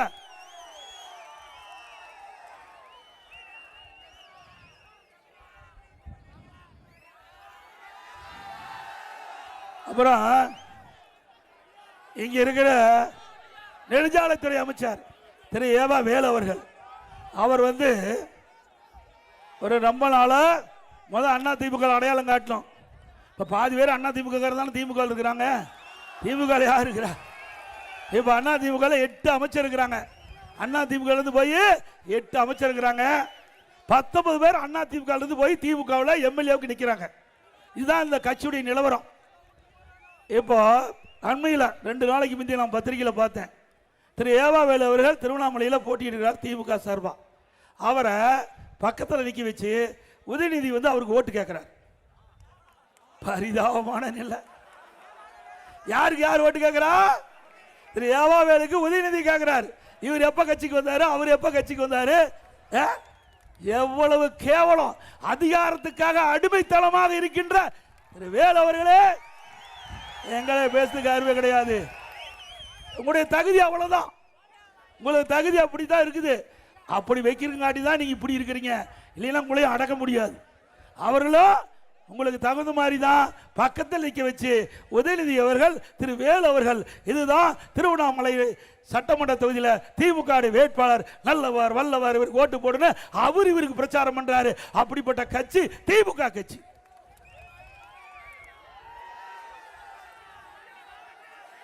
அதோட இன்றைய தினம் திராவிட முன்னேற்ற கழகம் பார்த்தீங்கன்னா 10 ரூபாய்னா யார் ஞாபகம் வருது? ஏங்க பாவம் கஷ்டப்பட்டு ஏழைகள் டாஸ்மாக் கடைக்கு போறாங்க. அங்க போய் பாட்டில் வாங்கினா 10 ரூபா, அதுக்கு அதிகமாக வச்சு விற்கிறாங்க. தமிழ்நாட்டில் 6000 மதுக்கடைகள் இருக்குது. ஒரு மதுக்கடையில் ஒரு பாட்டிலுக்கு 10 ரூபாய்னா 1.5 லட்சம் பாட்டில் விற்கிது. ஒரு நாளைக்கு 15 கோடி, மாசத்துக்கு 450, வருஷத்துக்கு 5400. இந்த 5 ஆண்டுல 24,000 கோடி டாஸ்மாக் இந்த கடையில் விற்கிற பாட்டிலுக்கு 10 ரூபா விலை வச்சு இன்றைக்கு ஊழல் செஞ்சிருக்கிறாங்க. அது மட்டும் இல்ல, அண்மையில் உங்களுக்கு பத்திரிகை ஊடகத்திலையும் பார்த்துருப்பீங்க. இன்றைக்கு நகர்ப்புற வளர்ச்சித்துறை குடிநீர் வழங்கல் துறையில் மிகப்பெரிய முறைகேடு நடைபெற்றதாக அமலாக்கத்துறை ஆதாரத்தோட கண்டுபிடிச்சு தமிழ்நாட்டுக்கு சட்டம் ஒழுங்கு டிஜிபிக்கு அறிக்கை அனுப்பிச்சது. அதுல நீங்க எஃப்ஐஆர் போடணும், அவ எஃப்ஐஆர் போடல.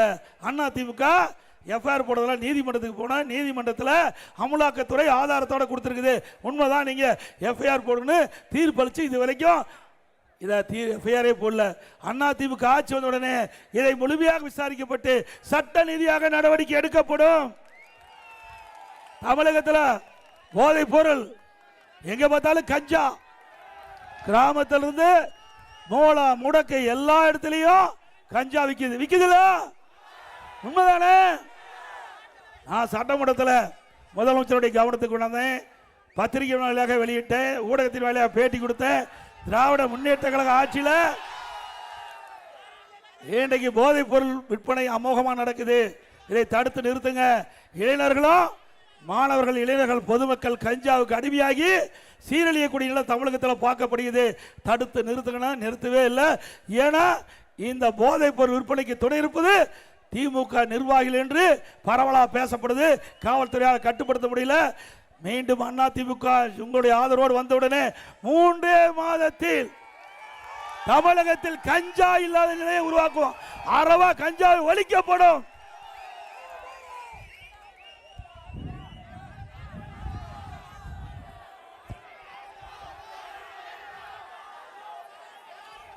திமுகவில் வாரிசு அரசியல், குடும்ப ஆட்சி, இது தமிழ்நாட்டுக்கு தேவைங்களா? இந்த ஆட்சியில் முடிவு கட்டுவீங்களா? ஆக குடும்ப ஆட்சிக்கு வாரிசு அரசியலுக்கு முடிவு கட்டுகின்ற தேர்தல் சட்டமன்ற பொது தேர்தல். அதோட இன்றைக்கு நாட்டில் எவ்வளவு பிரச்சனை இருக்குது. இந்த பிரச்சனையெல்லாம் இந்த துணை முதலமைச்சர் கண்ணுக்கு தெரியல. இன்றைக்கு சென்னை மத்திய பகுதியில் கார் பந்தயம் நடத்துறார்.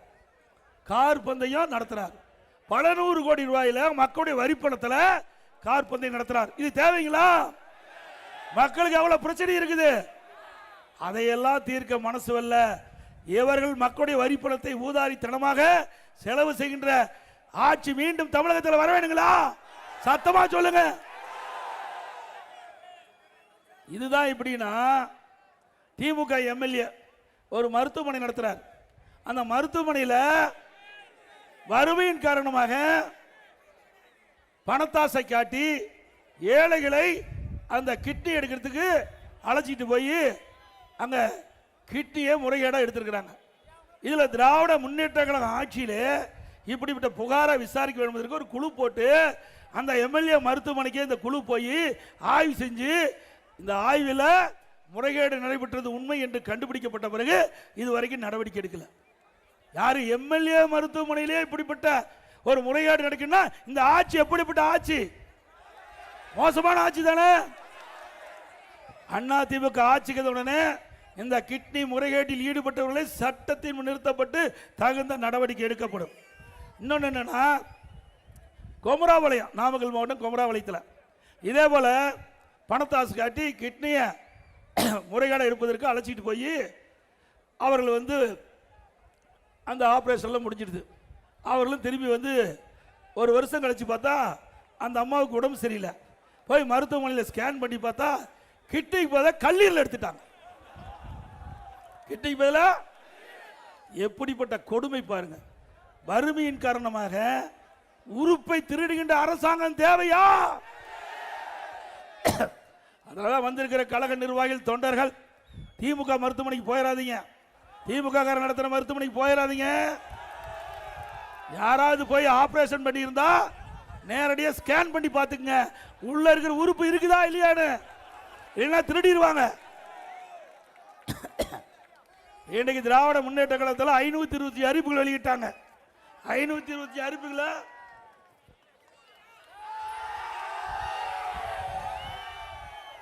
1/4 அறிவிப்பு கூட இது வரைக்கும் நிறைவேற்றல. முக்கிய அறிவிப்பு, திராவிட முன்னேற்ற கழகம் ஆட்சிக்கு வந்தா பெட்ரோல் டீசல் குறைக்க 100 நாள் வேட்டை திட்டி 150 நாளா உயர்த்தினாங்களா?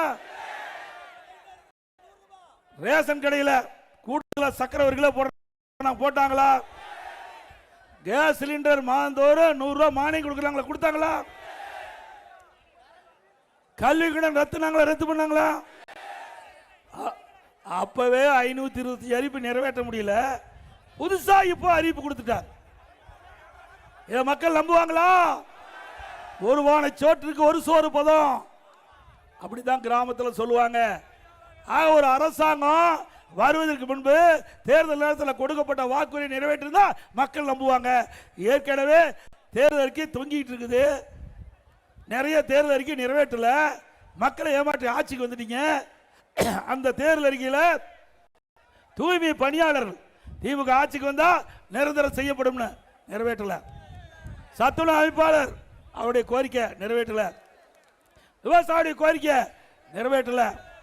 அரசு ஊழியர்களுடைய கோரிக்கை நிறைவேற்றல. இப்படி நிறைவேற்றாதனால இவரெல்லாம் வீதியில் வந்து போராடுறாங்க. அப்படிப்பட்ட ஆட்சி தேவையா? மக்களை ஏமாற்ற ஆட்சி தேவையா? இன்னொன்று, எப்பொழுது பார்த்தாலும் ஸ்டாலின் சொல்றார், நாங்க வந்து ஆட்சிக்கு வந்த உடனே உரிமை தொகை கொடுத்தோம். நீ எங்க கொடுத்த? கொடுக்க வச்ச அண்ணா திமுக.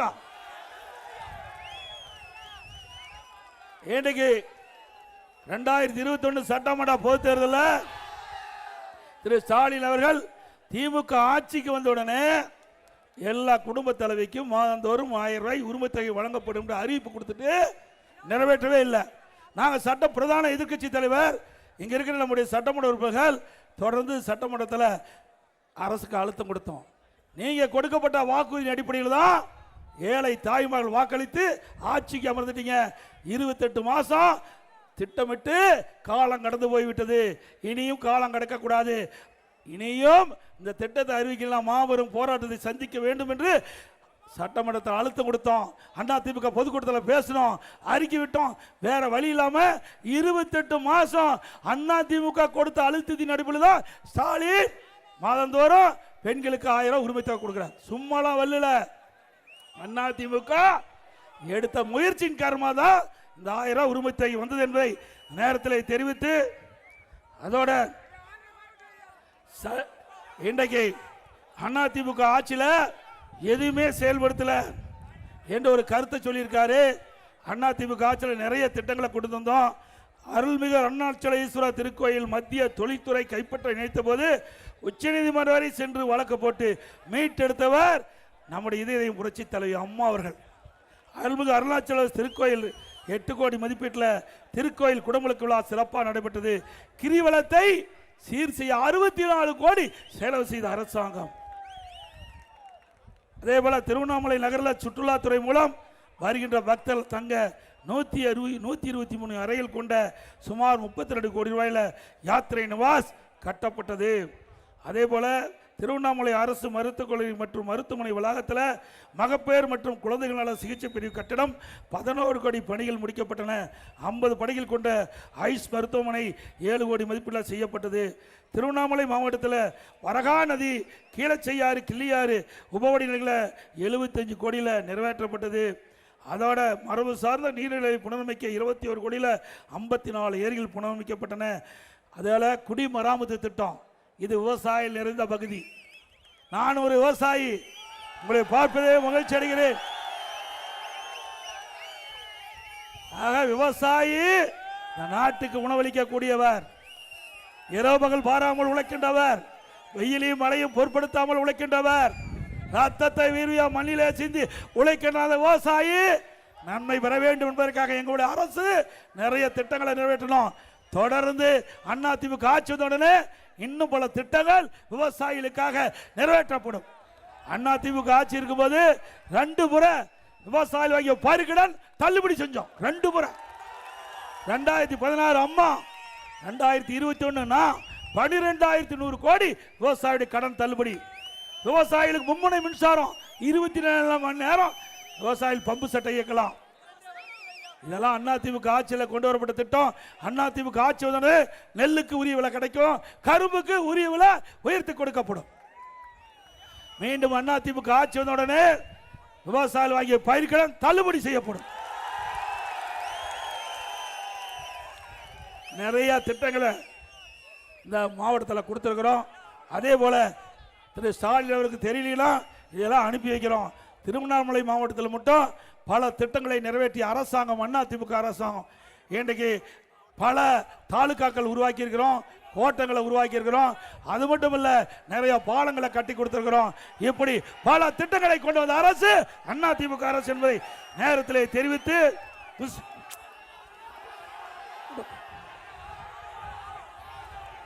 அதிமுக சார்பா பல அறிவிப்புகள் வெளியிட்டோம். அதுல முக்கியமான அறிவிப்பு இன்றைக்கு பார்த்தீங்கன்னா, இது நகராட்சி. இந்த நகராட்சியில் திராவிட முன்னேற்ற கழகம் ஆட்சிக்கு பிறகு வீட்டு வரி 100% ஏற்றியாச்சு, ஆண்டுக்கு 6% உயர்த்திட்டாங்க. கடை வரி 150% உயர்த்தியாச்சு, ஆண்டுக்கு 6%. குப்பைக்கு வரி, குடிநீருக்கு வரி உயர்த்தியாச்சு. அதோட மின்கட்டணம் 52% உயர்த்தினாங்க, ஆண்டுக்கு 5%, 3 வருஷத்தில் 15%, 67% மின்கட்டணம் உயர்த்திட்டாங்க. இப்படி வரி மேல் வரி போட்டிருக்காங்க. உணவு தானியத்தை, உணவுப் பொருட்களுடைய விலை வெண்ணெய் முட்டுகின்ற அளவுக்கு உயர்ந்து போச்சு. இதனால் மக்கள் பாதிக்கிறாங்க. பாதிக்கப்பட்ட மக்களுக்கு ஆறுதலாக அவர்களுக்கு தேவையான உதவிகளை செய்ய வேண்டும் என்ற அடிப்படையில் எல்லா குடும்பத்தையும் 10,000 ரூபாய் அவர் வங்கி கணக்கிலே செலுத்தப்படும். குடும்ப அட்டையில் உள்ள குடும்ப தலைவிக்கு 2,000 ரூபாய் மாதந்தோறும் வழங்கப்படும். எல்லா குடும்பத்துக்கு விலை இல்லாமல் ஃப்ரிட்ஜ் வழங்கப்படும். நம்முடைய பெண்கள் வேலைக்கு செல்வதற்கு, வேலை முடிந்து வீட்டுக்கு வருவதற்கு அம்மா இருசக்கர வாகனம் 5 லட்சம் பேருக்கு தரப்படும். ஒவ்வொரு அம்மா இருசக்கர வாகனத்துக்கு 25,000 மானியம். எல்லா குடும்ப அட்டைதாரருக்கும் ஆண்டிற்கு 3 கேஸ் சிலிண்டர் விலை இல்லாமல் வழங்கப்படும். ஒவ்வொரு ஆண்டும் தைப்பொங்கல் வைக்கிற பொழுது பொங்கல் தோப்பு கொடுப்போம், அதோட 1000 ரூபாய் பொங்கல் பரிசு வழங்கப்படும். தீபாவளி வருகின்ற பொழுது நம்முடைய பெண்கள் மகிழ்ச்சியோடு கொண்டாடுவதற்கு பட்டுப்புடவை பெண்களுக்கு வழங்கப்படும். இன்னைக்கு மகளிருக்கு தான் நகர பேருந்துல கட்டணம்லாம் பயணம் செய்யறாங்க. இனி அதிமுக ஆட்சி வந்தன ஆண்களும் கட்டணம் இல்லாம நகர பேருந்துல பயணம் செய்யலாம். இன்றைக்கு ஆட்டோ ஓட்டுநர்கள் அந்த ஆட்டோ ஓட்டுநர் சங்கத்தில் பதிவு செய்யப்பட்ட புதிய ஆட்டோ வாங்கினா 75,000 ரூபாய் மானியம் கொடுக்கப்படும். முதியோர்களுக்கு அவருடைய ஓய்வூதியம் 2,000 ரூபாய் உயர்த்தி வழங்கப்படும். படித்து பட்டம் பெற்ற இளைஞர்கள் வேலைவாய்ப்பு அலுவலகத்தில் பதிவு செஞ்சு பணி கிடைக்காம இருக்கின்ற அந்த இளைஞர்களுக்கு மாதந்தோறும் 2,000 ரூபாய் வழங்கப்படும். +2 வரை படித்தவர்களுக்கு 1000 ரூபாய் வழங்கப்படும். இப்படி பல திட்டங்கள் அதிமுக அரசு மக்களுக்கு வழங்கப்படுவது மட்டுமல்ல, ரேஷன் கடையில் விலையெல்லாம் அரிசி கொடுக்குறாங்க. அதிமுக ஆட்சி வந்த உடனே கடையில் எப்படி அற்புதமான அரிசி இருக்குதோ அதே போல அரிசி எல்லா ரேஷன் கடையிலும் வழங்கப்படும். இப்ப அரிசி தான் விலையில்லாம வழங்குறோம். அதிமுக ஆட்சி உங்கள் தொழிலோடு வந்தோடனே பருப்பு விலையில்லாம வழங்கப்படும், சமையல் எண்ணெய் விலையில்லாம வழங்கப்படும். ஆக முக்கிய பல திட்டங்கள் அதிமுக ஆட்சியில் நிறைவேற்றப்பட்டுகின்ற செய்தி இந்த நேரத்தில் திட்டு. அதே போல கட்டிட தொழிலாளர்கள் அவர்களது பணியில் இருக்கின்ற பொழுது தவறி விழுந்து உயிரிழந்தால் அந்த குடும்பத்திற்கு 25 லட்சம் ரூபாய் நிவாரணம் வழங்கப்படும். அந்த பணியில் ஈடுபடுகின்ற போது அவள் கடுமையான பாதிப்புக்குள்ளான அவர்களுக்கு உரிய சிகிச்சை அளிப்பதற்கு தேவையான நிதி வழங்கப்படும் என்ற செய்தி இந்த நேரத்தில் தெரிவித்து, மக்களை காப்போம், தமிழகத்தை மீட்போம், மக்களை தமிழகத்தை மக்களை தமிழகத்தை மக்களை தமிழகத்தை ஸ்டாலின் மாடல் அரசு, ஃபெயிலியர் மாடல் அரசு. Bye bye Stalin. நன்றி, வணக்கம்.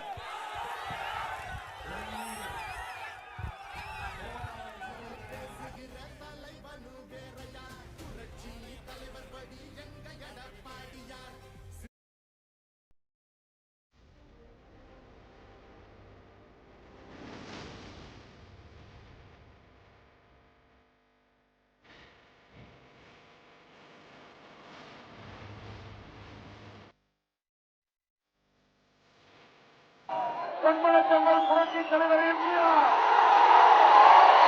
இதே புரட்சி தலைவி அம்மா இருவரும் தெய்வங்களை வணங்கி திருவண்ணாமலை மாவட்டத்தின் சார்பாக நடைபெற்றுக் கொண்டிருக்கின்ற தேர்தல் பிரச்சார கூட்ட நிகழ்ச்சியிலே கலந்து கொண்டு சிறப்பித்துக் கொண்டிருக்கின்ற முன்னாள் அமைச்சர் மாவட்ட செயலாளர் எம்எல்ஏ அறிவிச்சவர் அக்ரி எஸ் கிருஷ்ணமூர்த்தி அவர்களே, முன்னாள் அமைச்சர் அமைப்பு செயலாளர் மாவட்ட அறிவிச்சவர் முக்கூரியன் சுப்பிரமணியன் அவர்களே,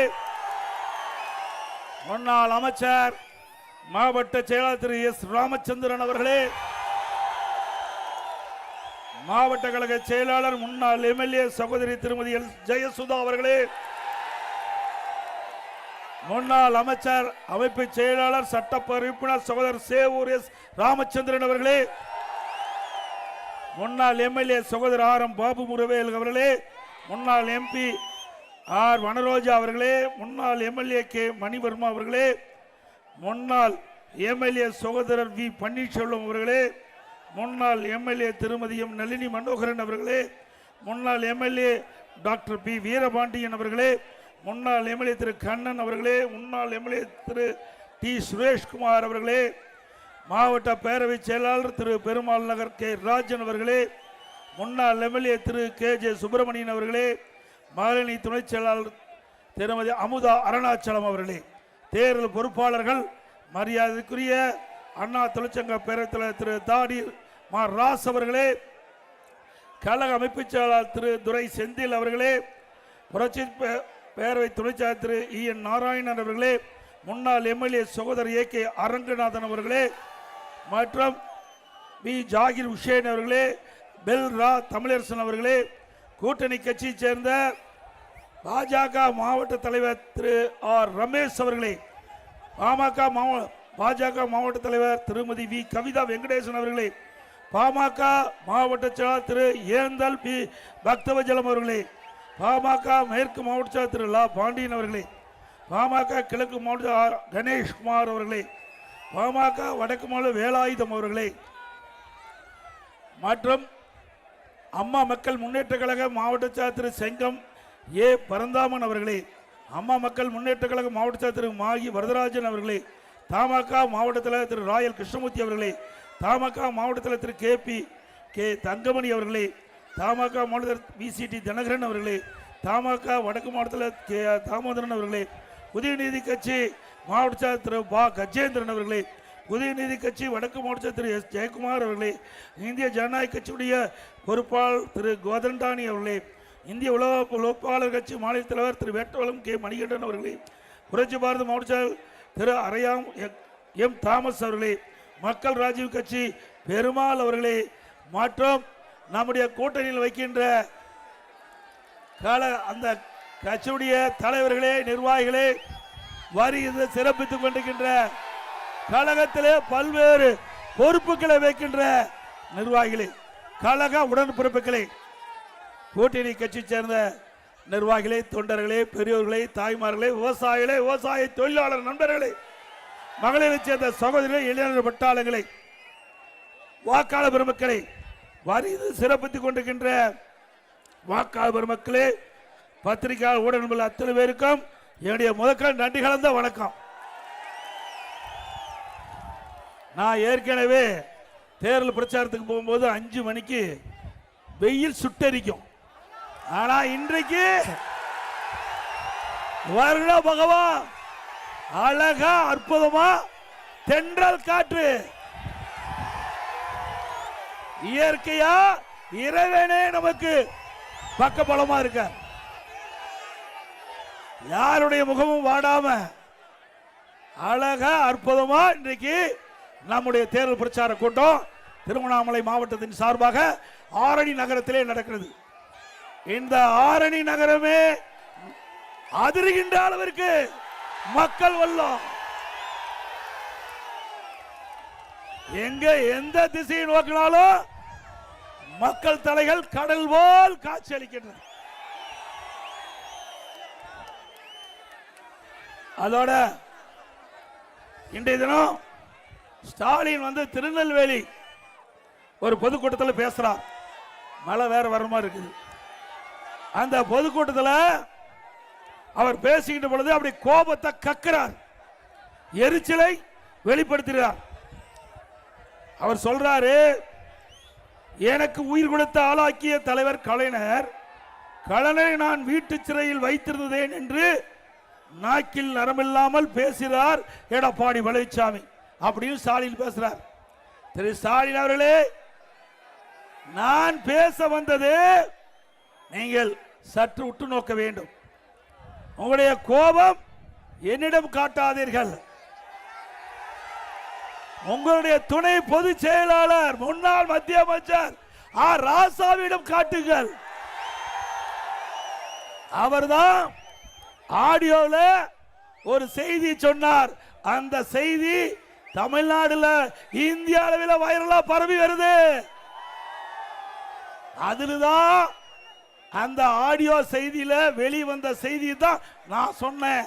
என் மீது கோபப்பட்டு என்ன பிரயோஜனம்? நீ ராஜா மீது கோபப்பட்டா அவர் உண்மையை சொல்லிடுவார். அதனால பயத்துல கோபத்தை என் மீது காட்டுறார். அதில் எந்தவித பிரயோஜனம் இல்லை. ஸ்டாலின் அவர்களே, நீங்கள் கோபத்தை காட்டுவது உங்களுடைய துணை பொதுச்செயலாளர் ராஜா அவர்கள் மீது. இப்படி கோபப்படுகின்ற பொழுதுதான் தெரிகிறது உண்மையிலேயே அந்த சம்பவம் நடந்திருக்குமா என்று. உங்களுடைய கட்சி நிர்வாகிகள், தொண்டர்கள், பொதுமக்கள் பரவலா பேசுறாங்க. அதில் என்ன, திரு கருணாநிதி அவர்கள் உடல்நிலை சரியில்லா இருக்கும் போது ஸ்டாலின் வீட்டு சிறையில் வைத்ததாக அந்த ஆடியோ செய்தி திரு ராசா அவர்கள் குறிப்பிட்டது. அவர் சொன்னது தாங்க நான் சொன்னேன். உண்மைதானே? அவர் சொன்னதானே சொன்னேன். ஏடா அப்பாவே சிறையில் அடைக்கிறிய, இது நியாயமா? சொல்றார் உங்களை ஆளாக்குன்னு சொல்றார். உங்களை ஆளாக்கி இன்றைக்கு தமிழகம் மட்டுமல்ல இந்தியாவே உன்னை பாராட்டு, ஒரு காலத்தில் பாராட்டுகின்ற அளவிற்கு உன்னை எம்எல்ஏ ஆக்கி, மந்திரி ஆக்கி, துணை முதலமைச்சர் ஆக்கி, அந்த கட்சிக்கு செயல் தலைவர் ஆக்கினாரு. அதற்காக உங்க தந்தையே நீங்கள் சிறையில், வீட்டு சிறையில் இருந்ததாக ராசா அவர் சொல்றாங்க. நாமளே சொல்றோம், ராஜா தானே சொல்றாரு. அது கோபம் பொத்துக்கிட்டு வருது.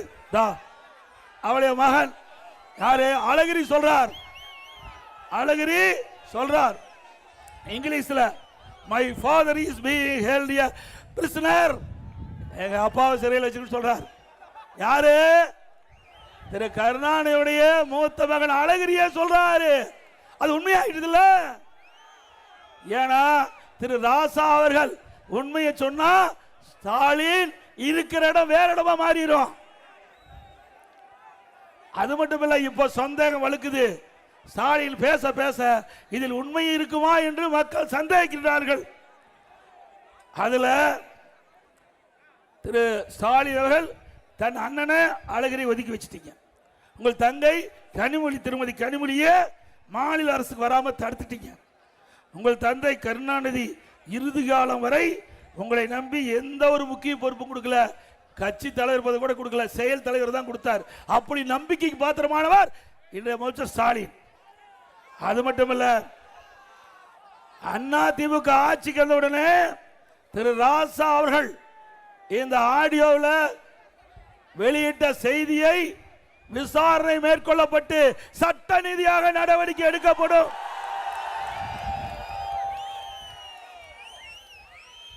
திரு ஸ்டாலின் அவர்களே, எங்களுடைய அம்மா இருந்த பொழுது என்னென்னலாம் பேசுனீங்க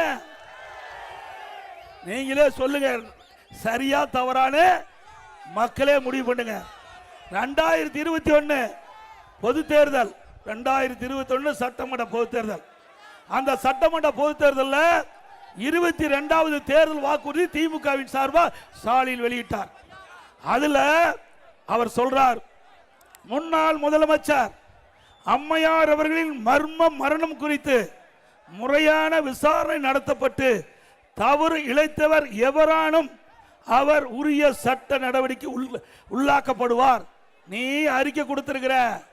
இப்போ முன்னாள் முதலமைச்சர் திரு கலைஞர் அவர்கள் வீட்டு சிறையில் வைத்த அவர்களை சட்ட நீதியாக விசாரிக்கப்பட்டு அதில் உண்மை இருக்கும் பட்சத்தில் தகுந்த நடவடிக்கை அதிமுக அரசு எடுக்கலாம்ல. அவரு முன்னாள் முதலமைச்சர் தானே.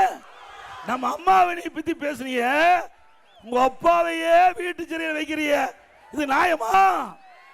அப்படிலாம் வீட்டு தன்னுடைய தந்தைக்கே இப்படிப்பட்ட கதினா நாட்டு மக்களுக்கு என்ன கதி என்பதை எண்ணி பாருங்க. அது மட்டுமல்ல,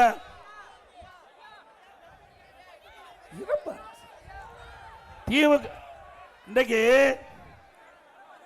திரு துரைமுருகன் அவர்கள் 2021 அப்ப பிரச்சாரத்துக்கு போகும்போது நேற்று தினம் நேரம் ஆயிட்டது. அங்க ஆற்காடு கூட்டத்தில் நேரமாகிவிட்ட காரணத்தில் சில கருத்துக்கள் அங்க சொல்ல முடியல. 2021 சட்டமன்ற தேர்தலில் காட்பாடியில் திரு துரைமுருகன் அவர்கள் நின்றார். அப்ப மக்களிடத்தில் சந்திச்சு, இதுதான கடைசி தேர்தல், எனக்கு வாக்களியுங்கள், எனக்கு வயதாகிவிட்டதுன்னு சொன்னார். மக்களும் வாக்களிச்சாங்க. நம்முடைய வெற்றி வேட்பாளர் ராம் அவர்கள் 700 ஓட்டில் வெற்றி வாய்ப்பு இழந்துட்டார். இந்த முறை என்னங்கிறாரு, இந்தியாவிலேயே இந்த தடவை ஜெயிச்சா அதிக சட்டமன்ற உறுப்பினராக இருந்த பெருமை கிடைக்கிறார். உங்களுக்கு பெருமை கிடைக்கிறதுக்காக மக்களாக கிடைச்சாங்க. ஏங்க, அவருக்கு 88 வயசு ஆகி போச்சு. 88. நான் அவர் போடுறது அவருடைய சொந்த கருத்து. அவர் தேர்தலில் போட்டியிடுவது அவருடைய சொந்த விருப்பம். அதுல தலையிடல. ஆனா அவர் நடக்கவே முடியல, எழுந்திருக்கவே முடியல. எப்படி மக்களுடைய குறையை கேட்பாரு? ஒரு சட்டமன்ற உறுப்பினர் என்றால் சட்டமன்றம் முழுவதும் போய் சுழன்று மக்களுடைய பிரச்சனையை கேட்டு தீர்க்க வேணும், அப்படித்தானே? அப்ப அவரை பிடிச்சிக்கிட்டு போனா நடந்து போதே பிடிச்சிட்டு போறார். நான் தவறா சொல்லல, நான் மதிக்கக்கூடியவன், அண்ணன் துரைமுருகன் அவர்களை மதிக்கக்கூடியவன். ஆனா அவருடைய வயது மூப்பு அதை பார்க்க வேணும். அதனால அங்க காட்பாடியில் நிறுத்தப்படுகின்ற நம்முடைய வெற்றி வேட்பாளர் ராம் அவர்களுக்கு இரட்டை சின்னத்தில் வாக்களிக்க வேண்டும். அதே போல இங்க நம்முடைய கழக வேட்பாளர்கள் அனைத்து இந்திய அண்ணா திராவிட முன்னேற்ற கழக தலைமையில் அமைக்கப்பட்ட தேசிய ஜனநாயக கூட்டணியில் அனைத்து இந்திய அண்ணா திராவிட முன்னேற்ற கழக வெற்றி வேட்பாளராக கலசபாக்கம் தொகுதியில் முன்னாள் அமைச்சர் சட்டமன்ற உறுப்பினர் திரு அக்ரி எஸ் கிருஷ்ணமூர்த்தி அவர்கள் நிறுத்தப்பட்டிருக்கின்றோம். செய்யா சட்டமன்ற தொகுதியில் முன்னாள் அமைச்சர் அறிவிச்சவர் திரு முக்கூர் என் சுப்பிரமணியம் அவர்களே நிறுத்தப்பட்டிருக்கின்றோம். கீழ் பெண்ணாத்தூர் சட்டமன்ற தொகுதியில் முன்னாள் அமைச்சர் திரு எஸ் ராமச்சந்திரன் அவர்களே நிறுத்தப்பட்டிருக்கின்றோம். ஆரணி சட்டமன்ற தொகுதியில் முன்னாள் எம்எல்ஏ திருமதி ஜெயசுதா அவர்களே நிறுத்தப்பட்டிருக்கின்றோம். செங்கம் சட்டமன்ற தொகுதியில் அவருடைய அப்பா 3 தடவை எம்எல்ஏ, அவர் கழகத்தின் சார்பாக நிறுத்தப்பட்டிருக்கிறார். திரு டி எஸ் வேலு அவர்களே நிறுத்தப்பட்டிருக்கின்றோம். பந்தவாசி சட்டமன்ற தொகுதியில் திருமதி பி ராணி மகளிர் மாவட்டத்தால் நிறுத்தப்பட்டிருக்கின்றோம். ஆக இந்த 5 பேருக்கும் இரட்டை சின்னத்திலே வாக்களித்து வெற்றி பெற செய்யுங்கள். நம்முடைய சின்னம் புரட்சி தலைவர் எம்ஜிஆர் சின்னம், அம்மாவின் சின்னம், விவசாயியின் சின்னம், தொழிலாளர் சின்னம், ஏழையின் சின்னம், வெற்றி சின்னம். இரட்டலைக்கு வாக்களிப்பீர். அதே போல நம்முடைய தேசிய ஜனநாயக கூட்டணியில் அங்கமைக்கின்ற பாரதிய ஜனதா கட்சி திருவண்ணாமலை சட்டமன்ற தொகுதியிலே பாரதிய ஜனதா கட்சியின் சார்பாக போட்டியிடுகின்ற திரு சி ஏழுமலை அவர்கள் நிறுத்தப்பட்டிருக்கின்றார். அவருக்கு தாமரை சின்னத்திலே வாக்களிக்க வேண்டுமா இருக்கிறவங்க வேண்டி கேட்டுக்கிறேன். அதே போல நம்முடைய கூட்டணியில் அங்க வைக்கின்ற பாட்டாளி மக்கள் கட்சி மரியாதைக்குரிய முன்னாள் மத்திய அமைச்சர் அன்புமணி ராமதாஸ் அவருடைய ஆசி பெற்ற வேட்பாளர் போலூர் சட்டமன்ற தொகுதியில் அந்த கட்சியின் சார்பாக போட்டியிடார் திரு சி ஆர் பாஸ்கரன் அவர்கள். அவருக்கு மாம்பழ சின்னத்திலே வாக்களிக்குமாறு கேட்டுக்கொள்கிறேன். அண்ணா திமுக கட்சிக்காரருக்கு, அண்ணா திமுக வேட்பாளருக்கு இரட்டை சின்னம், பாரதிய ஜனதா கட்சி வேட்பாளருக்கு தாமரை சின்னம், பாட்டாளி மக்கள் கட்சி வேட்பாளருக்கு மாம்பழ சின்னம். ஆக நம்முடைய கூட்டணி கட்சியிலே போட்டியிடுகின்ற வேட்பாளருக்கும் கழக வேட்பாளர்களுக்கும் வெற்றி பெற வேண்டுமாய் இருகர கூப்பி வேண்டி உங்களை அன்போடு கேட்டுக்கிறேன். அதே போல இன்றைய தினம்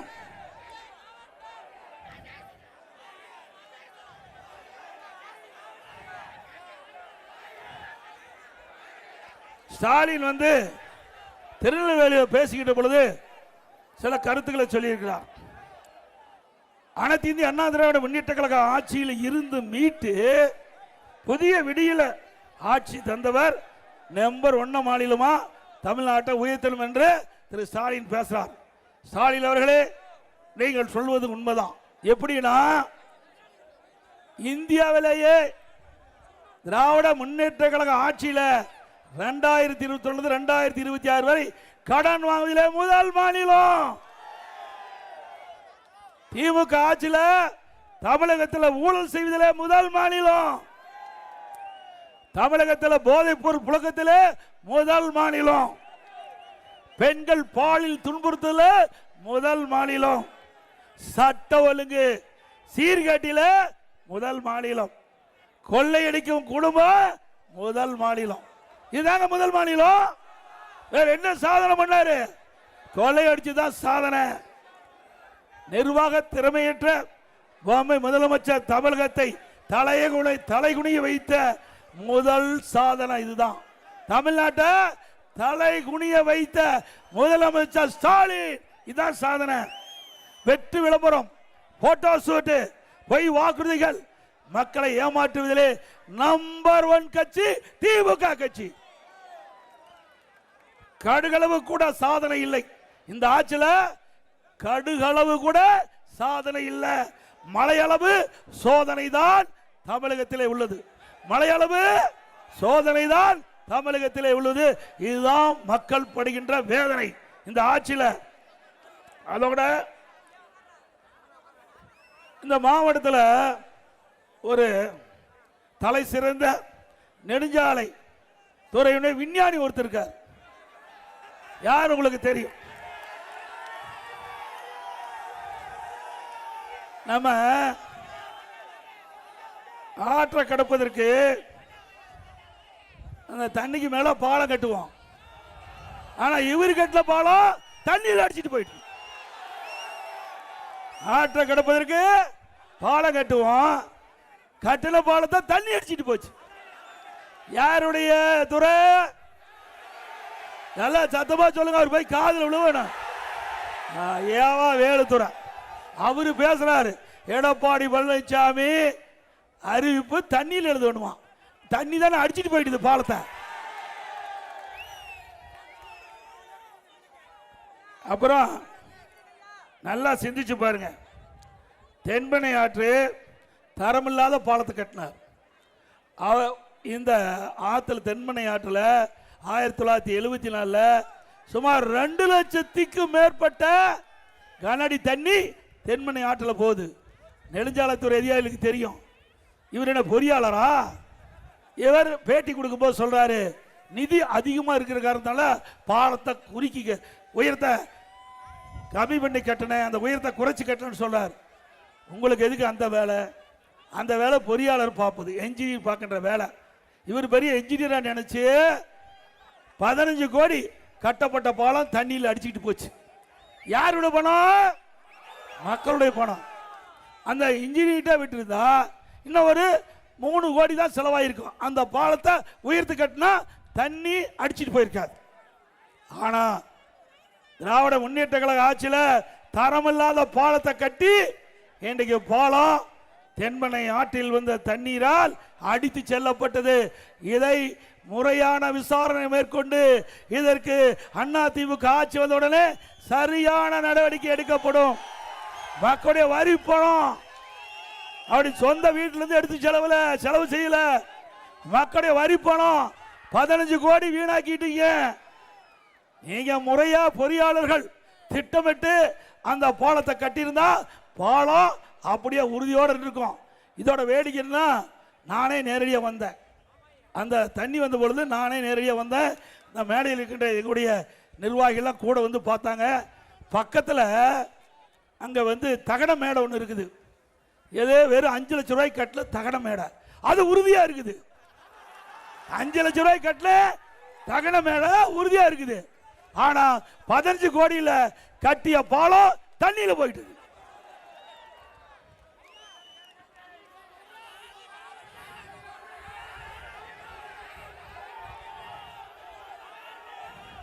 அதே போல இன்னொரு கருத்தையும் ஸ்டாலின் சொல்றார்.